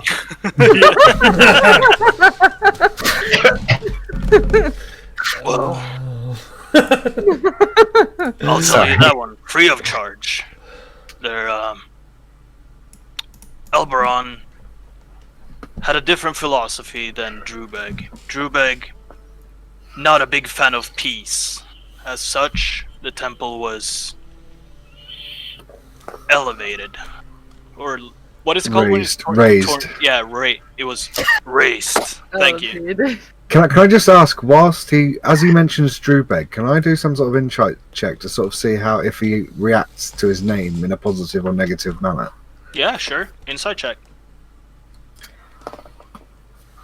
He seems to not particularly care who's in charge, but he does seem to have a lot of information about what is going on in the city. You can kind of tell that he is excited to maybe make some coin of what is in his head, even though he's not the brightest fellow. Telling someone that the Temple of Eldath was raised as a result of the shifting power in Uleron 7 years back, it doesn't seem that he holds a lot of value to that information. Is there, like with a roll of 20, like, I don't know, is there anything else you're looking for? He also feels kind of hungry. Yeah. I'm trying to ascertain whether I think that he would have have the information that we're after based on how he's interacting with Steve, and also I'm trying to ascertain whether I think he can keep his mouth shut based on how quickly he's handed information over. So you would know, obviously the insight check might tell me, but like you would know how valuable that information was about the temple. It might be everyone might know it. Do you know what I mean? Yeah, so, everyone knows it. Okay, so it's not valuable. No. So I don't know if the insight check would then even tell me whether I think that he's trustworthy or not. But It seems like he's forthcoming with sharing information in some form of monetary means. If there was actual valuable information being pried about, if that makes sense. Okay. So based on my insight check, could I tell whether I think that he would, looking at him, whether I think that he would have any connection to anyone noble? Like whether... No, you wouldn't be able to tell that from an insight check, no. He doesn't hold himself as a noble, he doesn't speak in a very eloquent way. I mean, like, looking at him and how he's speaking, I don't mean, like... Yeah, he doesn't look noble, and he doesn't speak like a noble. He doesn't seem to be moving in those circles, no. Okay. You're also in, like, probably... the scum area. Yeah, the scum area, so... Fishing for nobles here? Mm-hmm. if you fished for 2 nobles for a day, Yeah. or you gave them a noble fishing rod. Yeah.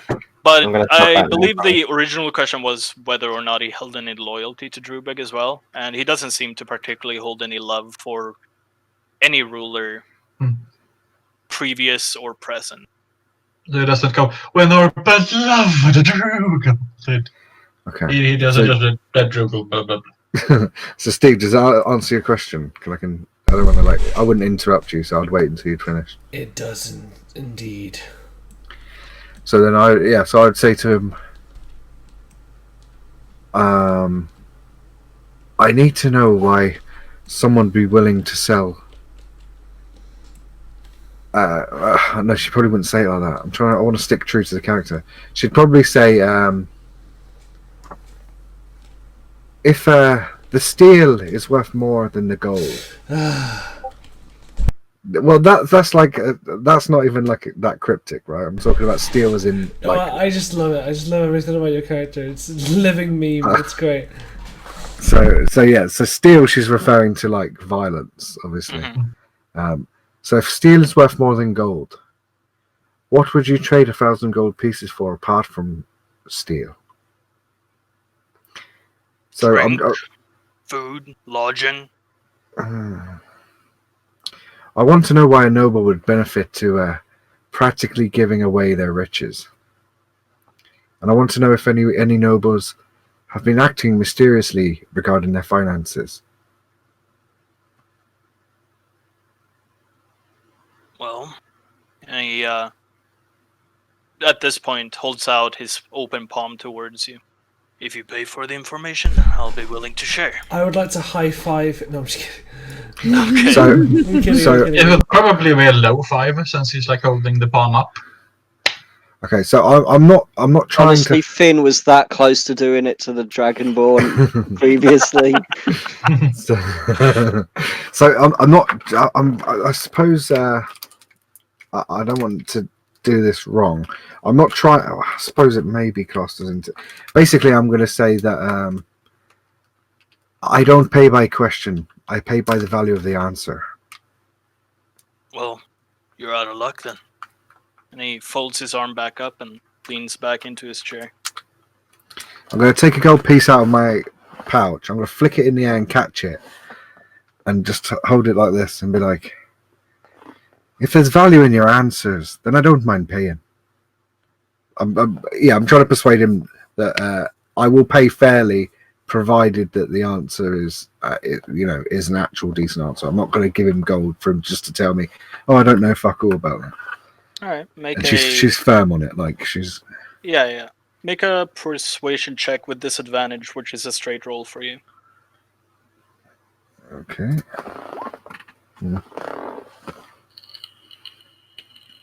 He leans back forward, folding his arms over the table. She'll lean in closer. I'll tell you this. The Fallstar family has currently had a little bit of a issue. Someone entered their premises and exited with more funds than they should have. That's awkward. As to why anyone would give anything away willingly, probably to save face, if I had to wager a guess. A display of power is also not caring for your possession. Now, And and he I'll, holds his hand out again. I'll slide the gold coin across the table, but I'll keep my Picks hands it up on. and looks at it and is like, "Is that it?"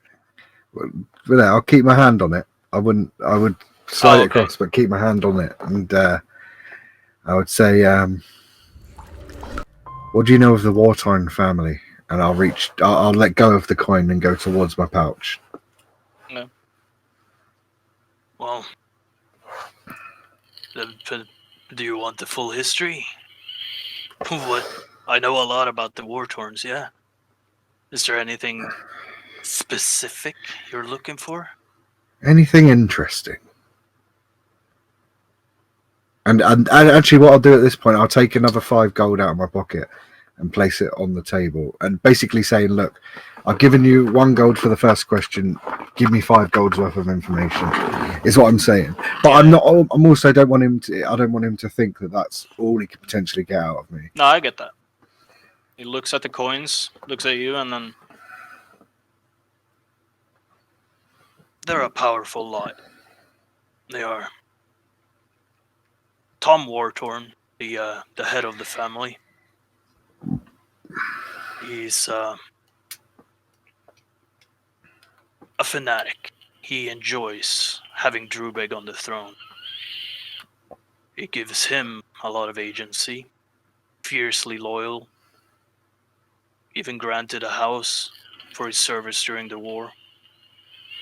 Heard his son tried to sell said house behind his back, give it to him by his father.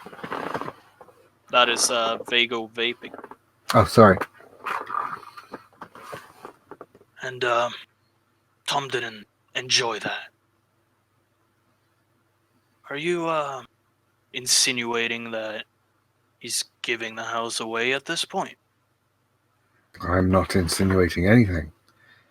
And if there was a house being given away for free, do you think I'd be sitting here talking to you? Fair point. Continue. Well, that's something interesting.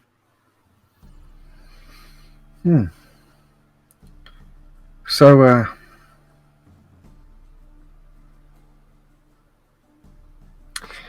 trying to think of what.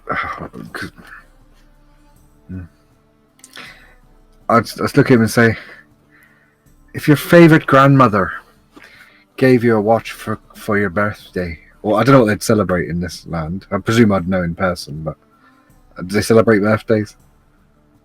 I mean, he's even as you're saying this, you might as well not even finish it because his eyes kind of cross, and he's like, "Enough with the riddles." You get the sense that he has no idea what you're insinuating or what you're getting at. Well, I didn't finish my riddle. Yeah, and he's already lost. Is there a purpose as to why you're asking around about the war torns? And I will pick up one of the gold coins off the table. Say, information costs money. That it does. And let go of it. So let it fall back onto the pile. Okay. If he wants to know, he's going to have to pay me for information. I'm not giving it to him for nothing. Fair. No. No. Glad you're catching on. I hope. Unless there's anything else, I think we're quite done here. I hope we can assume your discretion. He looks at the coin pile meaningly. And I will take out that he doesn't know my final gold Okay. and place it on top of the pile. And also, so just in passing, just as I'm about to get up from the table, can I pull out I don't want to pull out like a quill and fucking ink, but something I could scratch and like a note down with. Do the tables look like shit? Like the barkeep wouldn't give a fuck if I scratched it onto the table. Yeah. Right. There's already plenty of carvings from sharp instruments. So the symbol from my one shot. You remember the one that I'm on about? From our private session. Yeah, I mean, I don't necessarily remember. Could you DM it to me? Well, I'll say it out loud. It's the one that was written on that. The one that was carved into that dagger that I've got. Oh, gotcha. Yeah. Yeah. So I can't remember what the exact like inscription was, but it was like an outer symbol and then a smaller symbol in the middle. Mm-hmm. Yeah. So can I just sort of scratch like a really, really vague version of that? I don't want it to look like that. Like I don't want it to look like like a really rough representation, as if someone may have described it to me rather than me seeing it. Okay. So I don't want him to think that I've seen this symbol anyway. I want him to think that it might be that someone had described it to me, or something a very shit version. And I want to say, I just want to tap it and be like, before I go, do you recognize this? And he looks over, looks at it. No, I've never seen anything quite like it. Thank you for your time. Can I help you? And I will get up and leave the table. So you did hand him over the 6 gold pieces in addition to the one that you gave him already? Yeah. Okay. Yes, and as the camera cuts back over to the table where I'm assuming we're all sat, and it's just like, yeah. And I had some mean gas eating out of my butt that day. Anyway. Quite the story. What's did you have a good time? Steve got Did up you from have the fun? table as well, I assume. No, Steve is just sitting there drinking his drink. Oh, fair. He's just looking at you, drinking his own drink, looking at you drinking your drink. Seems to enjoy your company more than Vega's. Alright. But at the main table. If you give a What's going on? man a drink and he drinks Oh, no, fuck off! From an apple tree. You can actively see him chuckling. Like, that's the first time he's laughed this entire campaign. Give a man a drink, he will shut the fuck up for 20 minutes. But break his jaw and he'll shut up for a week. So, having had the discussion with Jakal about the Shadow Song people, with part of my background, I think I would know where I can go to find more information out about, families, the family, sort of powerful families or noble families, or where I can find a bit more about it by myself. If there is such a place in Euleron's End. And I would like to know where that would be, please. The place to find something out about the Shadow Songs? Yeah. So, Sorry? You can very safely, without any sort of, like history check or anything like that, it's pretty obvious that they're an underground group, not affiliated directly with Euleron itself. It's a criminal organization. Yeah, and that's fine. You could ask around about it, but there wouldn't be a place where you could, there's no archive. Maybe maybe there's like a prison, like a detainee list that you could find, but beyond that, no. Okay. I think from my perspective, more. Fuck you, Bron. I was going to say nobody mentioned that name. Someone must have fought. Okay, so their precedents within Euleron, kind of the history about them. As part of my researcher background, I can kind of recall bits about where I would find that bits of information. And know kind of in-depth bits and pieces about certain things. If you replace Sage with people who are closely aligned with the underground kind of organized movements within Euleron's End, you could seek that out, and probably this place would probably ping up pretty bad. Okay. You get a good idea that this is probably the place to look. Okay. All right. I think it was more the fact that I don't want to ask around about it because they're shifty. Okay. All right. Okay. All right. Anything else? Anyone ordering new drinks? Talking with the half orc or the dragonborn, or are you just gonna sit? I think we're done for the night. We'll just sit here for a bit. Yeah. Just sit and drink. Finn, if you don't mind me asking, that's a very pretty eye you have. I'm glad to see you with, my dear. Please say it. I mean, my parents have eyes like this, blue eyes. I saw one ever so briefly turn a different color.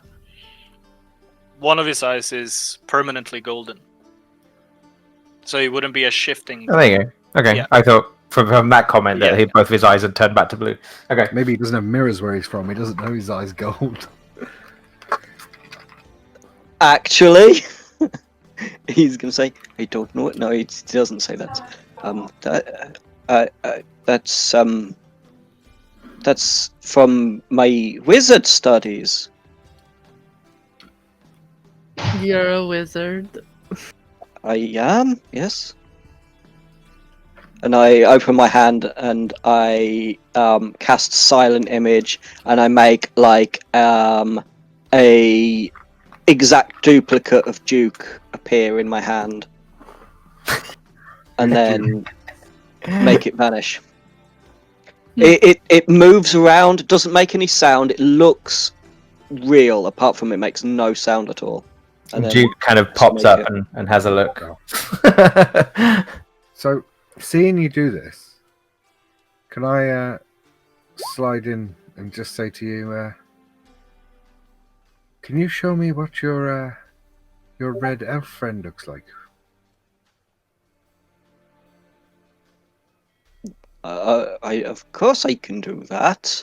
And then I will I'll cast Silent Image again, and it's just a bust of a beautiful female elf, sort of the very fey-like, almost angular features, a shock of sort of red hair,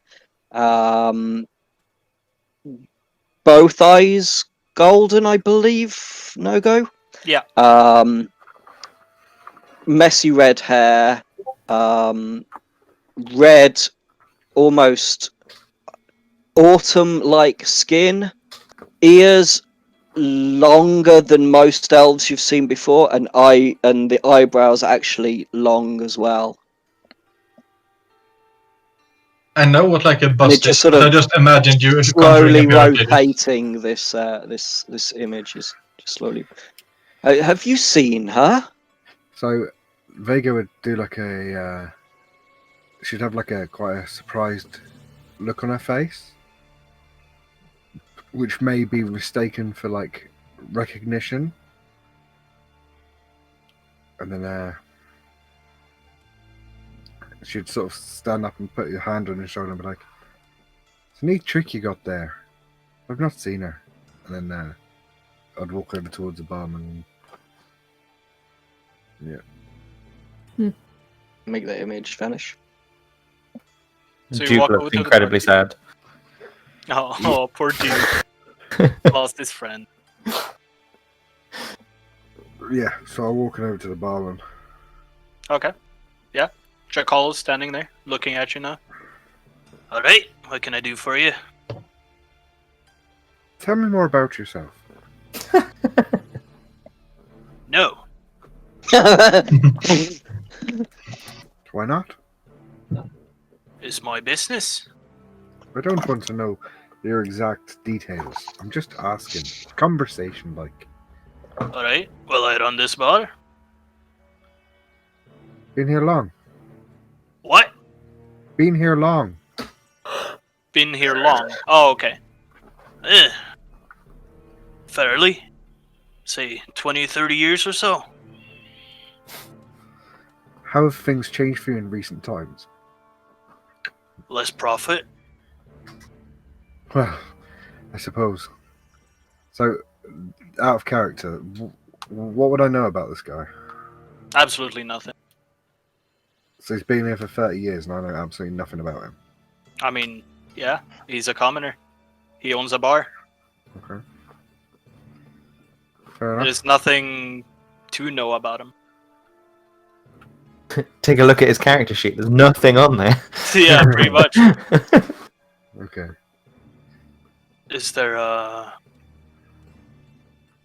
anything else I can do for you? And he looks very confused.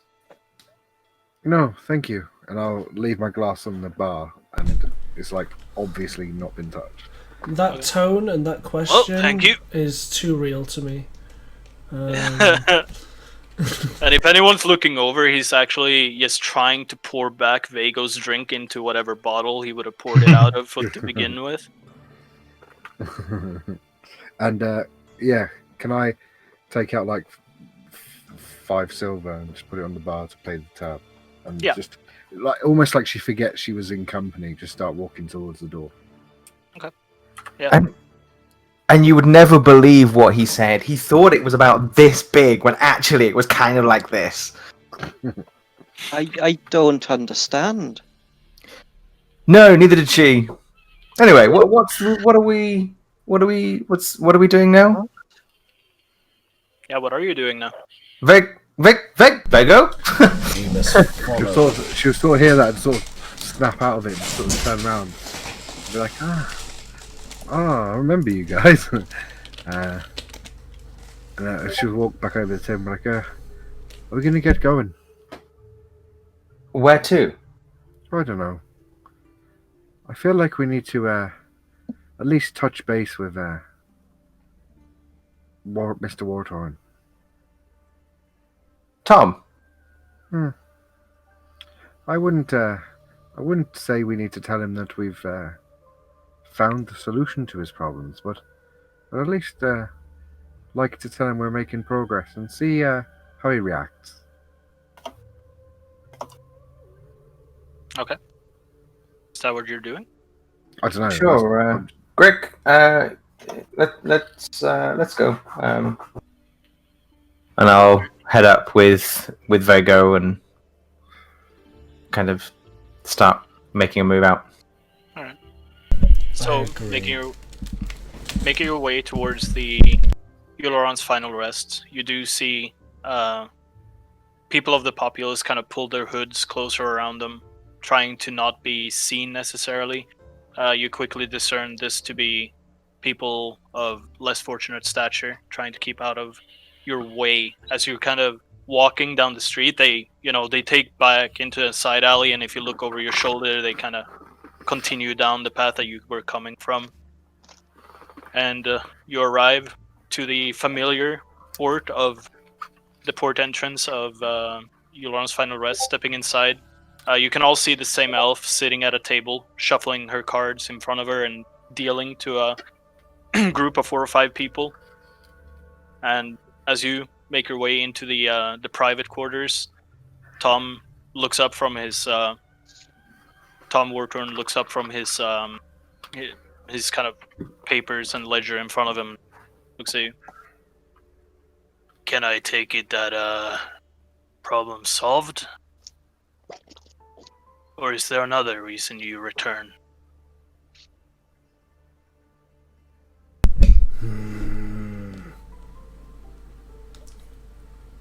Krath, what's going on?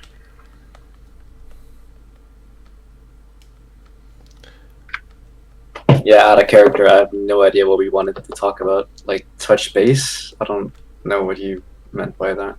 Oh, it's like an. I don't know if it's an English thing. I'm presuming it's like just. No, I know what touch base means. I just don't know what I'm supposed to say to him. Anything. Like, I think the plan was to say that we were still looking into it, but we were confused as to why he was willing to sell the place. Was that what we decided on? That's essentially Well, what we we're trying don't, because Finn was not in any way involved in that conversation. That's essentially what Vego is planning on trying to get out of him. But obviously, the initial conversation, she's just assuming that you would know to just go along with what we were saying if you were planning on being involved. Oh yeah, okay. That's just me being a little bit shy and not wanting to talk because fuck. Not Krath, me as a person. We understand. Let me attempt. Only one way to learn, I guess. Yeah. What was his name again? I forgot. Tom. Yeah. Yes, Tom. We're not quite finished yet. We're not really sure why you wanted to sell the house for such a cheap price, considering how massive it is. Sure, it's not we, you mean them, correct? Yes. Right. Of course. My son hasn't exactly proven himself worthy of owning it. I have no interest in it, and you lot might as well take it off my hands. If you refuse, I can sell it to someone else. But this way, kinda get to fuck over my son. It's a bit more advantageous to me. Where is your son now? My son? Yeah. Probably in some brothel. Nice. I mean, What's is a it? brothel? I like it. no. Kashi Finn, I'll, just puts his hand on Finn and just whispers to him, I'll explain later. He's not exactly the ideal son, if you catch my drift. He is, I completely understand. Just out of curiosity, if we Right. moved him down a hill. I'm I can barely hear you, Voga. there we go. Better. Oh. That's Now that's there's fine, Yep. of course. like static noise in the back. Oh my god. Now. There we Yeah. go. Better. Sorry, I must have pressed the wrong setting. So, yeah, I'll just say I'm very well versed in the ways of the land here, and I'm just a little apprehensive. We're facing this unknown dangers whilst we try and secure the property, but Fuck. once we do, what stops your son trying to take it back from us? He looks over and kind of motions for the guard to move over behind you and close the door as he does. And he, Yep. Shia's gonna like look at this real uneasy. Kashi is just standing in the corner, sort of blending into the darkness. look. My son, in the way he has handled this, has brought shame onto the war-torn name.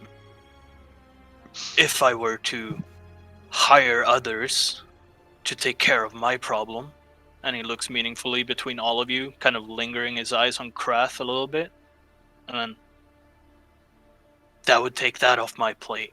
That would remove that filth that my son has brought to my legacy. By giving the property away at a fraction of the sum, it further elevates my status within the city, as I do not necessarily need the full compensation.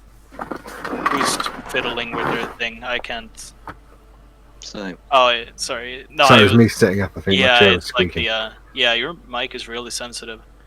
Yeah, it's either this or really quiet. So I'm sort of. I'll mute myself. It's fine. What you need to do is you need to decrease the sensitivity and see if your mic has a booster. Would be the two things you need to do. Hello. But we'll do that another Oh, time.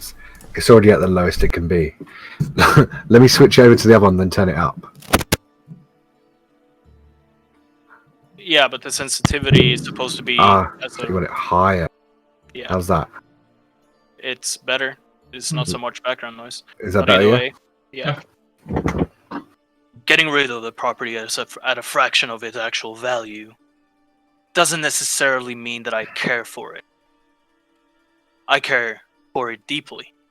It was a gift from the Emperor, but giving it further to you, it further elevates my status within the city. Are you following at all? And he's looking between all of you.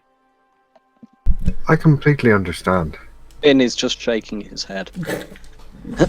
So, one final question. Right. As with our noble Lord Grimrunner, you appreciate the fact that people are expected to defend their properties to the death. Aye. If your son comes looking for this back, I won't roll over and take things lying down. Is this going to be an issue? Not on my end. Okay. Give us 24 hours and we'll have your building secure. You won't have any problems with my son. And if you do, I'll handle it. 24 hours. We finished? And she'll get up and leave. Again, like as if none of you are even there. Like forgetting she was with you lot. I'd like to look at the guy and just say, from experience,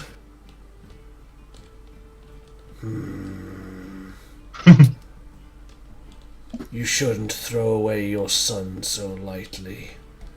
You only get a few of those. At that, Shy is actually gonna snort and He does nod at you and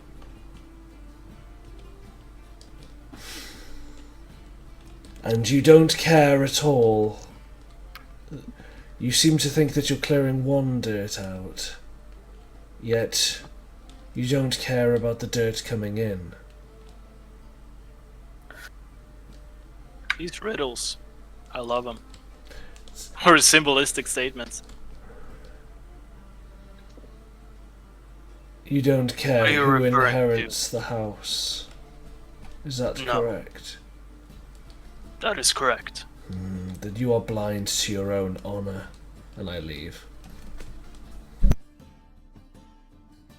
Everyone leaves? Yep. Stepping out again onto the muddied street outside of Yulron's final rest, unless you wanted to reside within the tavern. Or approach the elf. If a man is given a house... no. Is there anything you'd like to do? I would assume we would head back to the house. I don't know what you're doing, guys. Where's Vago gone? Yeah, Neither do we, to be fair. yeah, Vega, what are we doing? Come on. Vega's just sort of wandering ahead, slightly, just pondering. Towards where? Well, just out of the building, really. She Okay, so here's the thing. Now, did Vago share any of the information that she gleaned from the Shadow Sun Company man that she didn't get the name from? Probably not. She wouldn't have, but Steve had all the same information. She's not doing it to like withhold any information. Oh, well, Steve's not a very talkative person. She Okay. wouldn't have had the forethought to like. So leave that as it is. I mean, there's nothing to do there. So, I mean, Mr. Wartorn has said that, you know, he wants to get rid. We go and do the job, finish the job, move on with our lives. Because I've done more walking with you people than I have in a long time. I usually just take the horse. I'm not designed to be.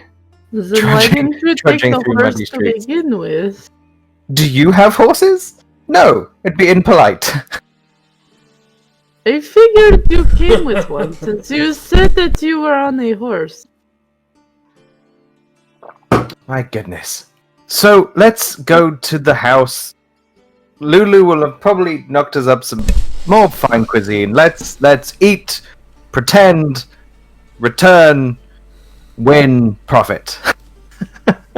I agree. Sounds like a plan. We are wasting time. There And are more I just pressing sort of- matters to deal with. I begin. I take Krath, not Krath, Grick. Yeah. By the hand, and I'm.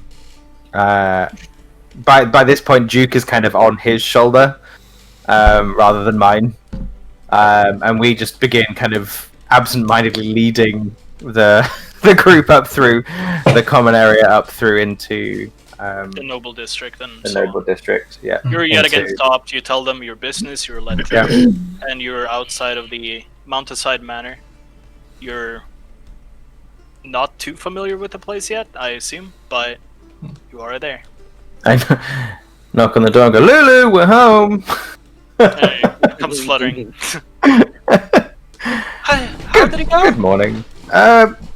Fairly uneventful, but I think we got the information that we needed, and now we're just going to make up a story, I guess, about how the house is free of what befelt it before, and I guess some of us will take the money, some of us will buy the house. I don't know. I still really like the thing where you slew the witch and burned her corpse. Sure. What? That's a really good story, isn't it? Shaya's gonna like turn to Belle and tilt her head. I don't think I am aware of this story. Where was Oh, I this- when you were telling this? This was one of the many things that we were discussing, trying to work out how we were going to get away with not having a body. Yeah. The previous evening. Yeah. I wouldn't expect those words, such venom to come out of Lulu's mouth, such imaginary stories for someone so small. I forget that you're not childlike. Size does not actively portray one's age, apparently. As you say this, Finn's having to like move around one of the low-hanging chandeliers. Yeah. My point exactly. Yeah, and the same thing for Finn, only being about 5'5". Yeah. So Vega's just looking like deep in concentration. Well, if you need a corpse, there's always the forest folk. What? What is a forest folk? Would I know that? It's folk that lives in the forest. And Whoa. she points her thumb, which realistically only goes into a wall behind her. But if you recall, when you approached the manor the first time, it is sectioned by outer walls. But in the back, behind the house, there would have been the forest leading up towards Mount Monolith.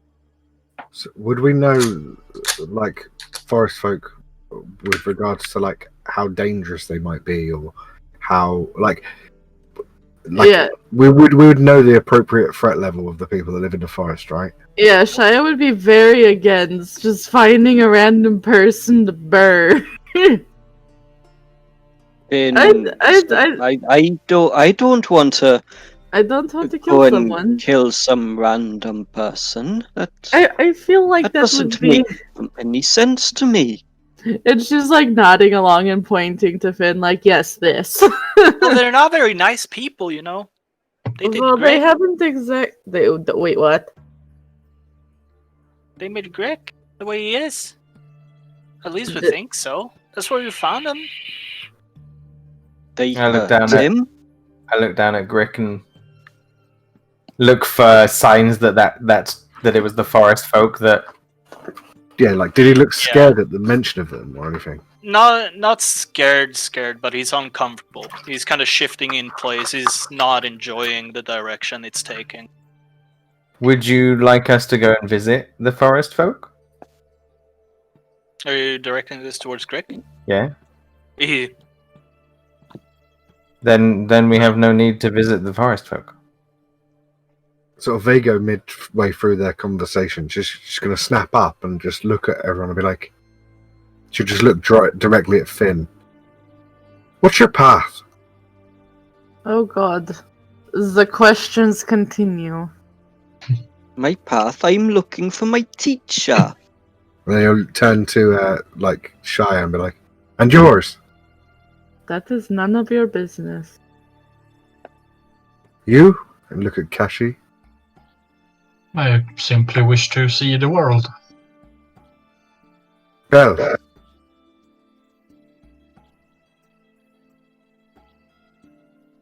Different from the path already taken. Are you referring to what we're going to do with the house? What we're going from here? like what you? Yeah, like what? She's basically asking, you know, what are your plans? Like, what are you planning on doing? Well, Like, until I got dragged over by you to go and sit next to the two Leonin, I was quite happily, you know, sat drinking, trying to decide. I have nothing yet. I mean, if I can do some good here, so be it. And then he'll look at Steve, and just she'll look and almost like she knows the answer's going to be, but she still asks the question. I look to redeem myself and find answers to questions that have open ends. Shia's gonna perk up at that and like look hard at him.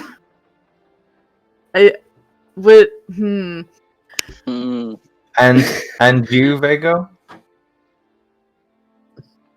I don't rightly know. I haven't quite decided yet, but I'm open to anything. Well, What I guess since we are asking questions, you might as well ask the orc in the room. Ask what? Sorry. The orc in the room. Krath, ask. You guys get The to fantasy grab. way of saying the elephant in the room. I suppose so, yeah. Well, so to premise like what I'd said out of character, so she would just assume that Kraft worked like locally and was living locally. So I suppose she wouldn't have asked him, but she might look at him as if to say, you know, are you up for leaving this place? Maybe.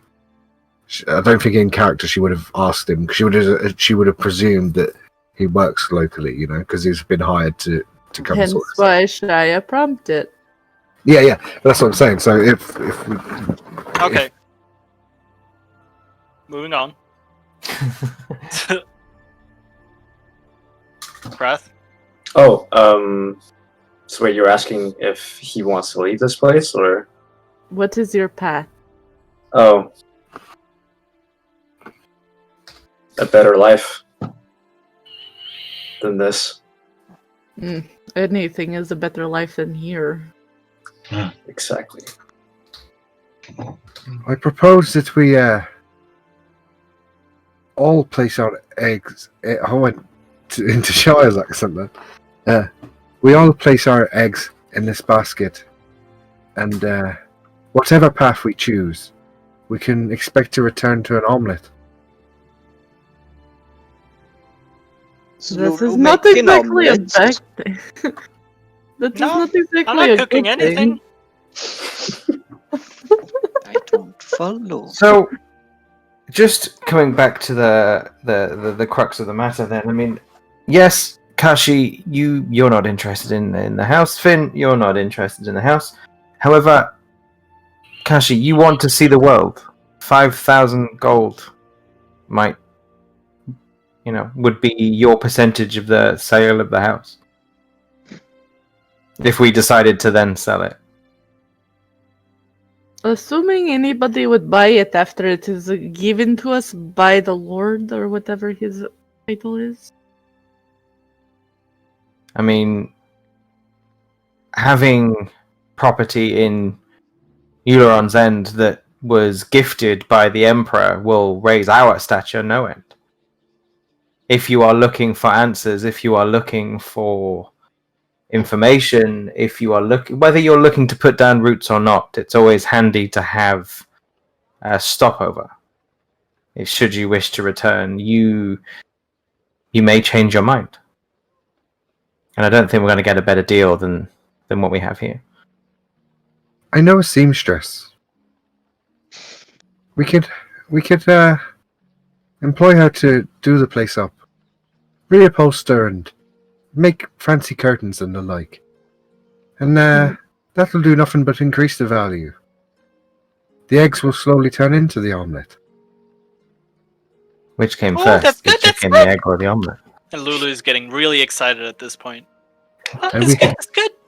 And then she'll sort of point at Lulu and be like, "We have someone to watch over the place.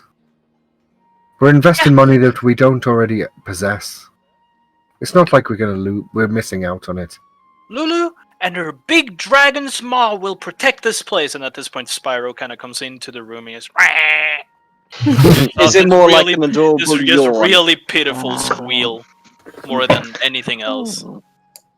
The thing is if you are wanting to sell the place, you will have to tell these three that they are going to have to leave. I don't think he's.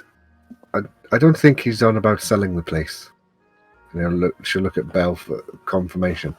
I think she's talking more a long-time investment and sort of stopover spot for any of us in the area. A long-time investment. What are you going to rent out the place? No, but it's Does worth. kind of look like a tavern in here a little bit. It's got Dungeons, bars with dragons, all the and stock rental downstairs. And It's even got some rooms that people can stay in.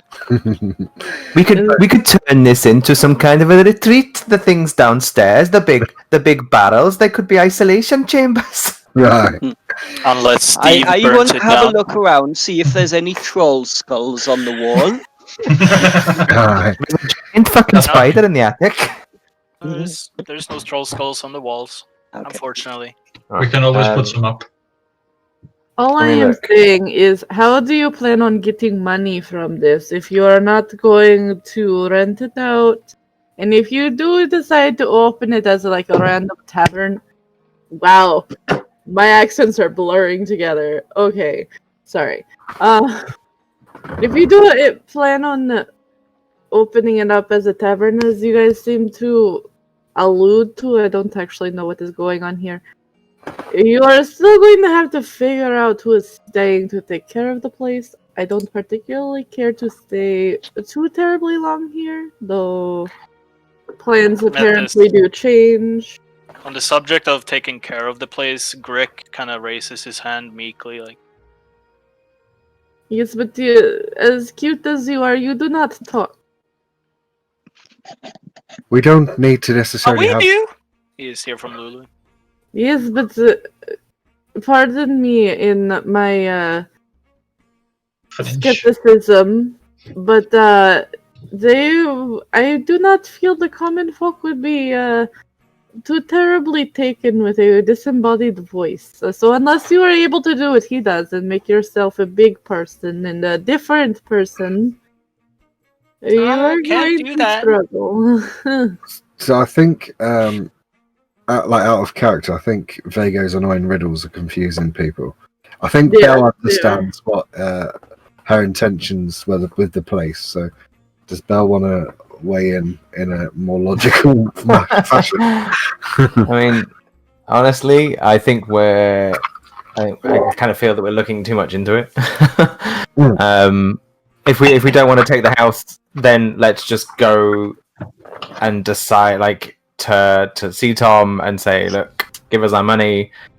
Kashi, you can go traveling. Finn, you can go and look for your woman. Vago, you can go and smoke whatever you're smoking. Sheer, you can keep dancing on tables. Steve can keep, like, taking his elocution lessons or whatever. We'll just go our separate ways. So essentially, Vago's just saying, look, we what lessons? Sorry.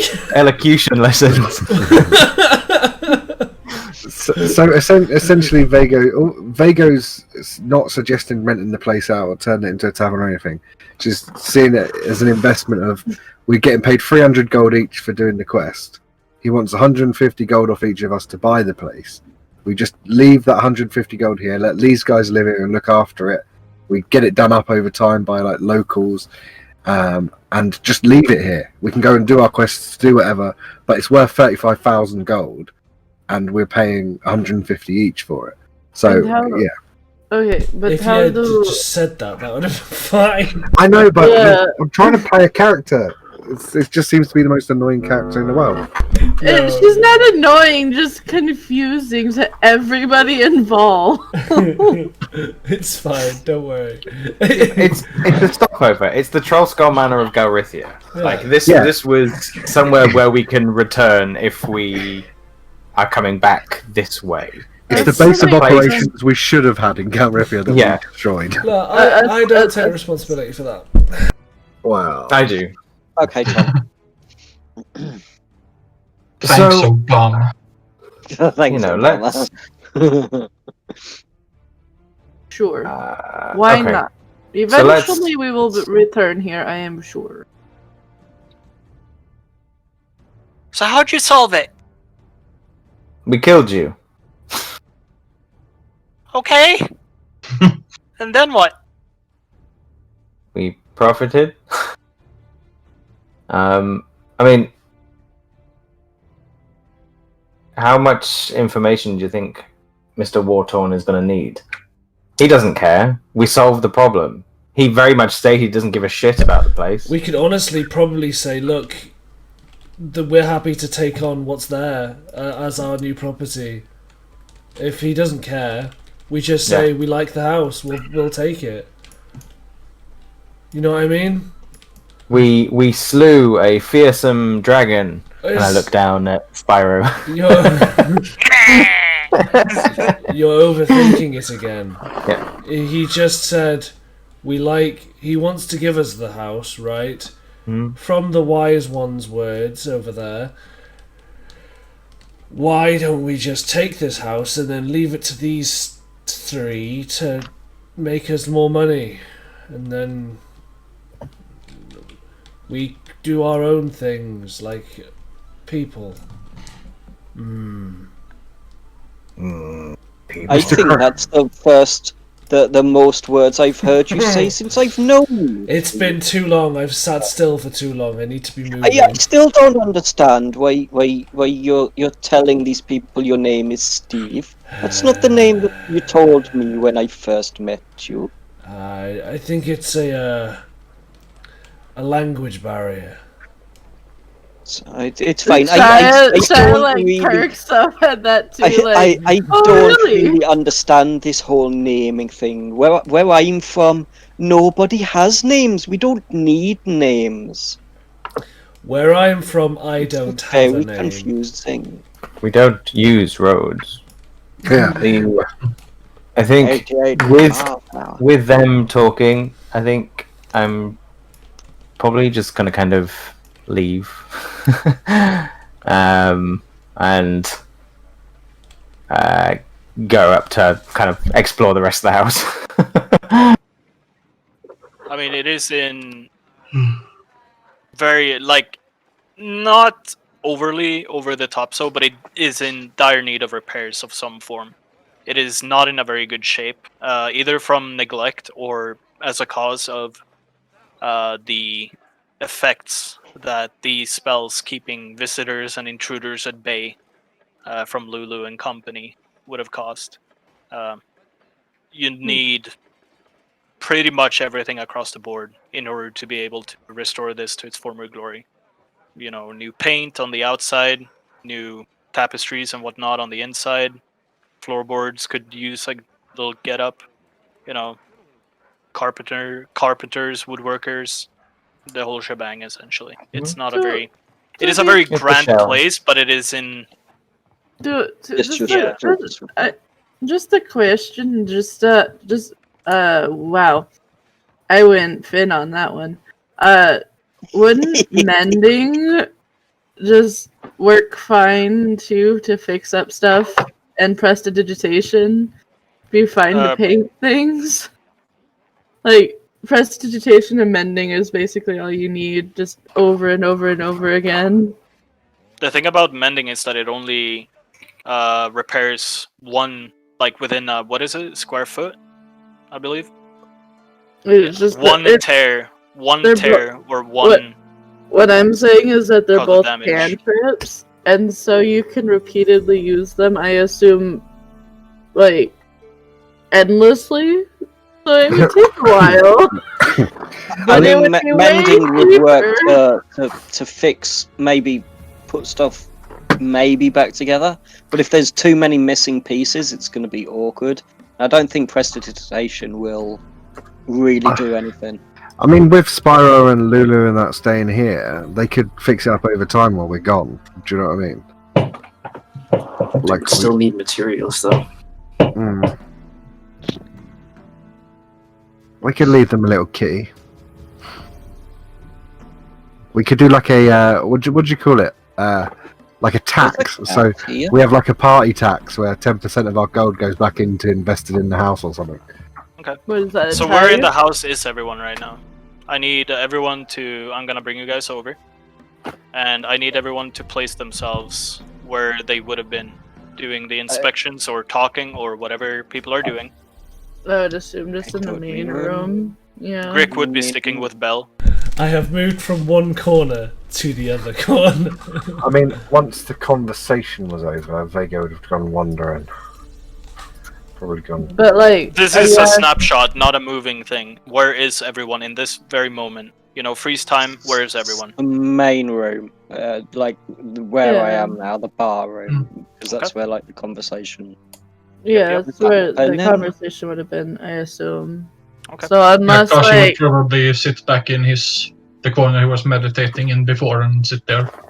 Okay. So everyone. So is this like, where are we right now during the conversation, or is this after the conversation? No, this is in current time as what everyone was up to. Okay, well I guess we're sounding across the entire manor, because I don't know where 3 people went. Okay. Well, I mean, once Vega had finished the discussion bit that she Well, was that's would have just walked off.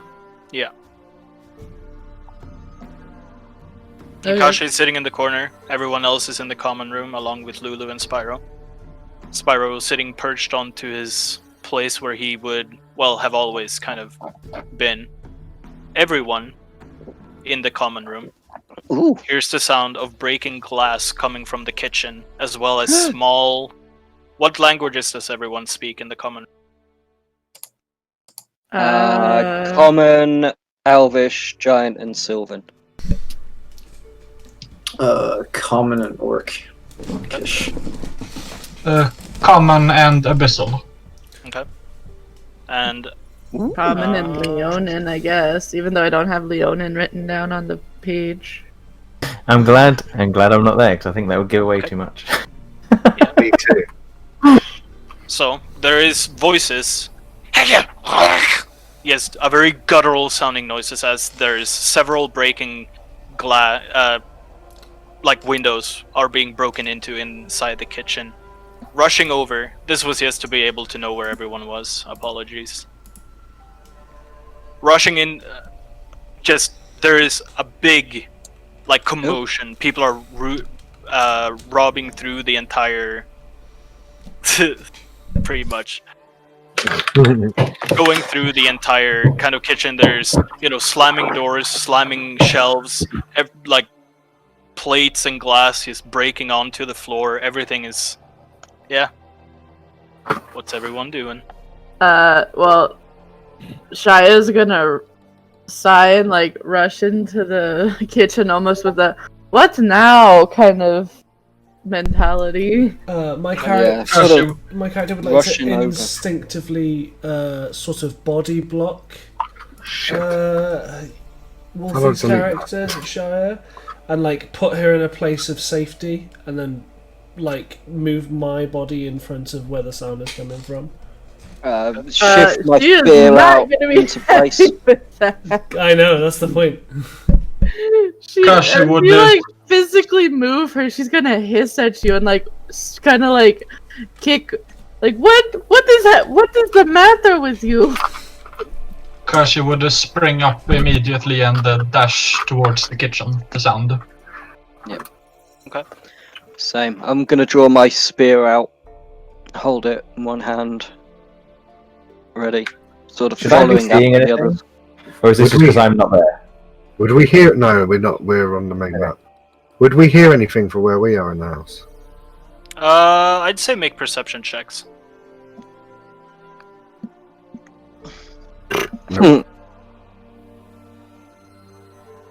So what did you roll? I rolled an eight. 13. A what? One at a time, please. 8 for Vargo and 13 for Bell. Okay. No, I don't think any of you would have heard it. Although, no, none of you hear it. Virgo, I'm beginning to notice that your and my stats are very similar again. Great minds think alike. Alright. And, Krath, what are you doing? You're the Drawing. one closest to the kitchen. Drawing my sword and stepping back a little bit. Stepping back, okay. Yep. Looking out into the kitchen, I was in fact adding tokens. There you go. Can I move myself to be where I said I was going to be? Yes. Cool. Cool. Then I guess I shall put. So my- what you would have reactively have done Oh, as no, wait. part of If he moved there, I wouldn't have backed off. Okay. I thought I was the only one in front. Okay, so move to where you would have liked, and I need everyone to roll initiative. I'm just going to Including check. the people Let's dislocated away from the group. do this, yeah. Yeah. Combat! 22.17? I don't know if I'm able to stay Gotta out love much those longer. tiebreakers. Because it's midnight and I've Ah, got shit. work tomorrow morning. Yeah. I'd kind of like just a little bit of. I'll stay little for like bit. another half an hour, I think. And then Yeah. I'm gonna just I think Yeah. no, I think I mean, I I'm also I getting pretty tired. kind it of have, is at still the have to ending do. time. So this is where we everything could ready. leave off. Yeah, I think that would work. So, like, yeah, little bit. I just need a little bit of combat. yeah. I I need it too, emailed but but I'm literally about to fall asleep right now, so I really I can't. messaged Howard. I was like, I'm so horny for combat. Like, just do like a guess we'll round. I Alright, guess sure. we'll have let's- to. let's- Oh, really? let's do a round, and then Okay, a round. Oh, sure. Alright. You moved me out of the way, but not Kashi. What the fuck? What? no. Kashi. Am I You're missing up first. something with the 22.17? It's a tiebreaker based on your Tiebreaker initiative roll. bonus. Oh, okay. Because I have a +3 to initiative, but it added it. It's just tiebreaker roll. Yeah, I forgot to take it off. I wouldn't worry too much. Okay, Kashi, you're up first. Would survey the area southeast. Rushing in, you do see 4 goblins kind of just rummaging through everything between gnashing teeth and very. As you step in, they all just kind of look at you and draw their weapons. Going to rush in to this one Okay. and do The sort of rest of like us this can't and see. Oh god. smack it in the head. Yeah, roll for attack. Ooh, first 8. attack of the game. Yeah, that And doesn't it confirms monk. Oh, Yep. feels bad. And for the bonus action, going to use the other hand. What sort of not take out his claws and attempt to stab it in the eyes. Okay, like gouge it. Got it. Yeah. Are you using Alright, roll. thoughts or prayers? Fuck. Holy Oh crap! my god. There's 2 twos Yeah. in a row, man. That doesn't. Yeah, I hit have either. +6 too. Well, And maybe you that need would be another it for round me. of combat. Yeah, I'm sorry. Anything else I can do for you? I I said need to I'm done. swap the music because I am a good DM and doing that is definitely something I know how to do. There you go. Is something that takes practice, don't worry.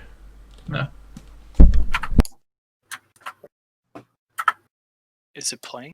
Or did the bot just die? Oh. There we go. Okay.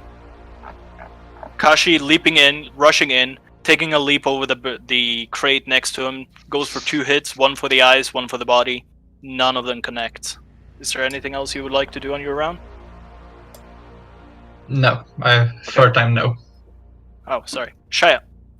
Yeah, she's just gonna like hop up on here and like move around him, just glaring at him like as she does so. So, would that be considered rough terrain since she had to hop up onto a bar or no? No, I think it's a very Okay. trivial kind of maneuvering of the battlefield. Cool. She's gonna come up over next to this one and take a swing at it. Okay. Lol. Yeah, that doesn't hit. No. You're rolling really well, guys. Yeah. Right? 3 twos in a row. First combat of the campaign, and we roll. Okay, so we'll just say she's still put off by getting physically moved. That she's just like, Yeah. The scimitar not comes with down, it. the goblin kind of just jumps to the side, it's like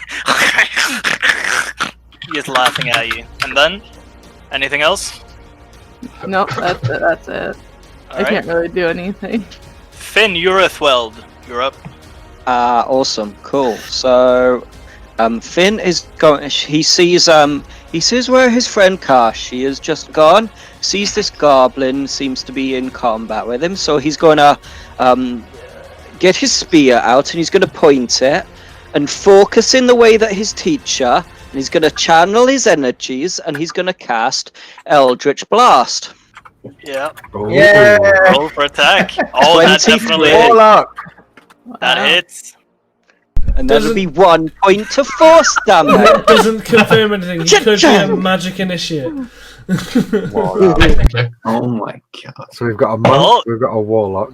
So it has issues getting through the open door pane kind of thing. So it kind of takes a hit before it actually impacts the goblin, but once it does, it's gives a little bit of a growl. I've got the Solomon thing. I'm rolling the ones on the Eldritch Yeah, for Blast. sure. What was and your then race again, Finn? Sorry. I forget. My rice, Furbolg. Thank you. Anything else you'd like to do on your turn, Finn? I'm going to step a little bit over this way and see if I can get a little bit more of a view. Actually, I can see the other one just there. And then that's my go. Okay. Steve? Funny. Because DM sees your name. Yeah. Yeah. That was so close. You're on mute. You're muted. Wait. Hello, am I back? Yes. Yes, Yeah. you are, Steve. Yeah, that was fucking Steven. close. That was close, wasn't it? Oh boy. Steven. I'll step in, and I'm going to stand in the middle of the room. I'm gonna like hop over the table, Yeah. and I'm gonna roar. Okay. What's the range of that? Within 10 10 feet of me. So. Okay. All 4 goblins and Shia. Yep. But yeah. So everyone has to make. Every one of those has to make a wisdom saving throw, or Okay. be spooked by. As if she doesn't already dislike you. And the DC on that is 10 plus my proficiency with common modifier, which is 8 prof con. It's 8 Yeah, plus sorry, five. 8 prof con, so 12. okay. Damn. This one seems to resist. This one as well. This one as well, but not this one. Cool. So the 2 people down here are spooked by me, which Yeah. means until the end of Spooky chest. my next turn, they have disadvantage on attack rolls and ability checks whilst they can see me, which is fun. And that's my bonus action. So as an action, I'd like to pick up the goblin to the left of me by its head and just say, "Stop fighting." Okay. So I'm trying to grapple him, basically. Alright. So this is athletics versus. Yeah, those because the other thing athletics, is so a bonus athletics. action, right? Yep. Yeah. Yep. What race are you, Steve? I'm a Leonin. Oh god.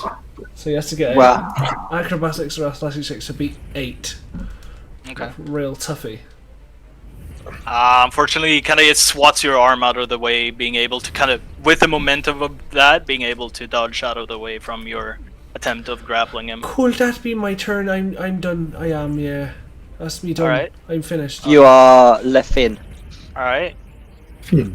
Bell, at this point, the sound of battle is echoing throughout the I think I halls. heard the roar. Yeah. If anything else, yeah. You hear a majestic roar of a big feline. What the Across fuck? I sort of look at Greg, Graff, Greg. Graff, Greg. something along those lines. Trick, yeah. I look at Greg and I'm like, what the fuck? As I start moving towards the noise, I'm gonna 28, 25, 30, and then I'm. Oh, there's somebody there. Oh, that's somebody taking a bath. Yeah, pretty much. That's why I go taking a bath. I was playing with these chilies in the bathroom. I don't know what they're there for. So, And I sort of lock eyes with Vargo, and I'm like, any idea? I don't know, but we need to catch up to the others. alright. And I actually I'll dash then. Okay. 20, 25, 30, and I'll get to here. Okay. What's your movement speed? 30. Then, yeah, I'm going to do the same. As you kind of exit the room, you see as the noise and everything is going on, Bell, you see Grick kind of just hunker and like throw himself onto the floor and crawl in under the bed. Oh, that's not right. All right. Mhm. Bell, and then Vago. Yep. So I just need to double check my measurements. Are we going? Are we counting diagonal? Do I have to like calculate it better? Let me get my. Yeah, let me.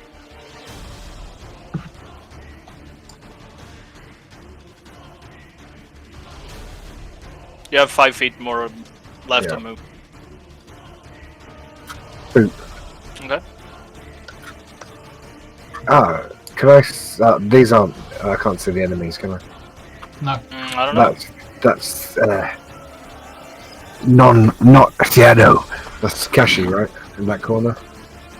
Make a perception check, I guess. Oh, don't make me It would attack it. depend on how big this barrel is. It's about midway, like, Oh shit. you don't know what it is, but it's a moving shape inside of the kitchen. I think Shadow. I think she's intelligent enough not to just randomly fire without knowing Yeah. what it is. I believe so too. Yeah. Not quite as trigger happy as a barbarian. Okay. No. And that's your turn? Yeah. Okay. Why is Bell going twice? Am I missing something? Never mind. I'm not in there twice. I must have failed to, whatchamacallit, to clear Bell it. isn't in there twice, though. I must have failed to clear it from a separate encounter. No. This session. Yeah, so the DMs can It's on see my different end, like, ways. you know, I must have failed to clear it. So, Krath, you're up. Yes, following my companions inside. Okay. Alright. Magic sword time. Wait. So that's four tiles. That's 20 feet, right? So I can Yeah. move like 2 more diagonally, Yeah. anyways. You moved from here, right? So that would have been 15. Yeah. You can move 3 more, yeah. I can Okay. see everyone's lines, 3 more but I tiles. can't see them. I'm assuming I can move over here. Yeah, I can. Yeah, you can. Definitely. And I'm gonna take out the sword and hit it with it. Yeah. And as he draws the sword, you see this kind of very finely crafted blade with kind of runes upon it. And as he draws it with the intent of attacking, you see flares of red and shadow, like blood and shadow, curling into the blade and finding its way, like kind of shimmering like the reflection upon a lake over the blade as he makes his strike. Go ahead and attack. 2-handed. Two-handed. Oh. Yeah. Ooh, Nice. do more Somebody than hit 1 point something. of damage. That does hit. 7 slashing. Oh my good. And as you cutting his overhead slam, the goblin just crumbles under the strike of the longsword and falls dead to the ground. Damn. First kill of the campaign. Yeah. Now it's the goblin's turn. So it's technically starting, also the first hit. Not Yeah. the second hit. Yes. I realized I made my markers wrong. You did. Yeah, I was curious. these people resisted. Hmm. Is there an easier way to remove these things? No, Alright. not that I am aware of. Alright. So first this one, he is going to take the dash action to get as far away from Anthus as he possibly can. Taking an attack of opportunity from Shaya and Krath as he does. Cool. I'll do that at disadvantage. Wait, how does Why that is it work? disadvantage? Because I failed my wisdom save to That's roar. what my fear does. Is anything that's near me has disadvantage on Oh, attack rolls okay. and ability checks. Gotcha. I missed the fact that you failed it as well. Apologies. Wait, how does that work? Do I take my reaction to how I'm currently holding my weapon? Oh or my do I Jesus. just get to choose? There we There go. you go. If I, You choose how you attack, yeah. oh, okay. Yeah, you have a reaction to attack again. Ooh, Does 2-handed again. Are you Does 15 hit? 15 does hit. Go ahead and roll damage, both of you. Oh, it's already dead. Flunk, flunk. You can chop its head off as it falls to the ground. You can still Okay. roll damage. Shire cuts Yeah. off its head as fucking Crad cuts off its feet. As it Yeah, pretty much. slides It just gets skewered between the both of you. sashimi right on Who- top of the bar. I'm trying to keep a kill counter, so who are we awarding it to? Both. Yeah? Both, I Yeah, they suppose. get half I mean, each. We Okay, took yeah. it Okay. immediately, or at the same time. I'm Yeah. assuming. Like Shire's initiative. Shaya cleaves the head off while Krath separates the goblin at the waist height. These falls to the floor in 3 different pieces. Now, this one is going to take an attack at you, Anthus, Oh no! or Oh. stay, Oh. Steve. Oh, my bad. Steve. It's None fine. of you know 6 to this hit. in 6 to character. hit. I'm gonna bat the weapon away and say, no, stop it, no fighting. Stop So- trying to hit me. Yeah. Yep. And the other one moves up, initiating flanking, attacking with advantage, taking another swat at you as you're backing away for 12 to hit. And as I back away, I turn around and just facepalm him, push him slightly back, and say, "Stop! Stop fighting! Is trying Bad to manage goblin! all of Bad the, goblin! Yeah. Sit!" So a goblin from the outside is going to scurry up, Yep. being able to see through the window and take a shot at you, Shia, with his short bow for a 8 to hit. Nope. Nope. No, that does The, not hit. The It's other the one curse does. of the DM rolls. Here Yeah. we go. Another one moves up, takes a shot at Krath with his short bow for a 9 to hit. That misses. Yeah. Can I look and at another both one- of these and just be like, "Stop it! No!" As long as you guys can see him. Yeah, I can I'm see happy them. with I it, can yeah. see them. So, no! He moves up here, Stop takes it. another shot at you, Krath. For a 22 to hit. Yeah. No, okay. geez. Okay. Okay. Yeah, that Four- hits. 4 piercing damage. It's comes swooping in through the window, cracking it, etching itself a little bit in the behind of your left shoulder. Or right shoulder, I guess it would be. This one is going to... well, 3... Jump up onto the table and take a swing at you, Shia. Okay. For a 19 to hit. Yeah, that hits. That is 5 slashing damage. Cool. And since she used her reaction already, that is Yeah. unfortunate. On a whole bunch of different fronts. Yeah. I think Alright. that concludes the first round of combat. Yeah, it does. Yep. Yeah, it does. So this is where we'll pick up next time. Being at the top of the turn, Kashi will start off, but this is where you are. Yeah.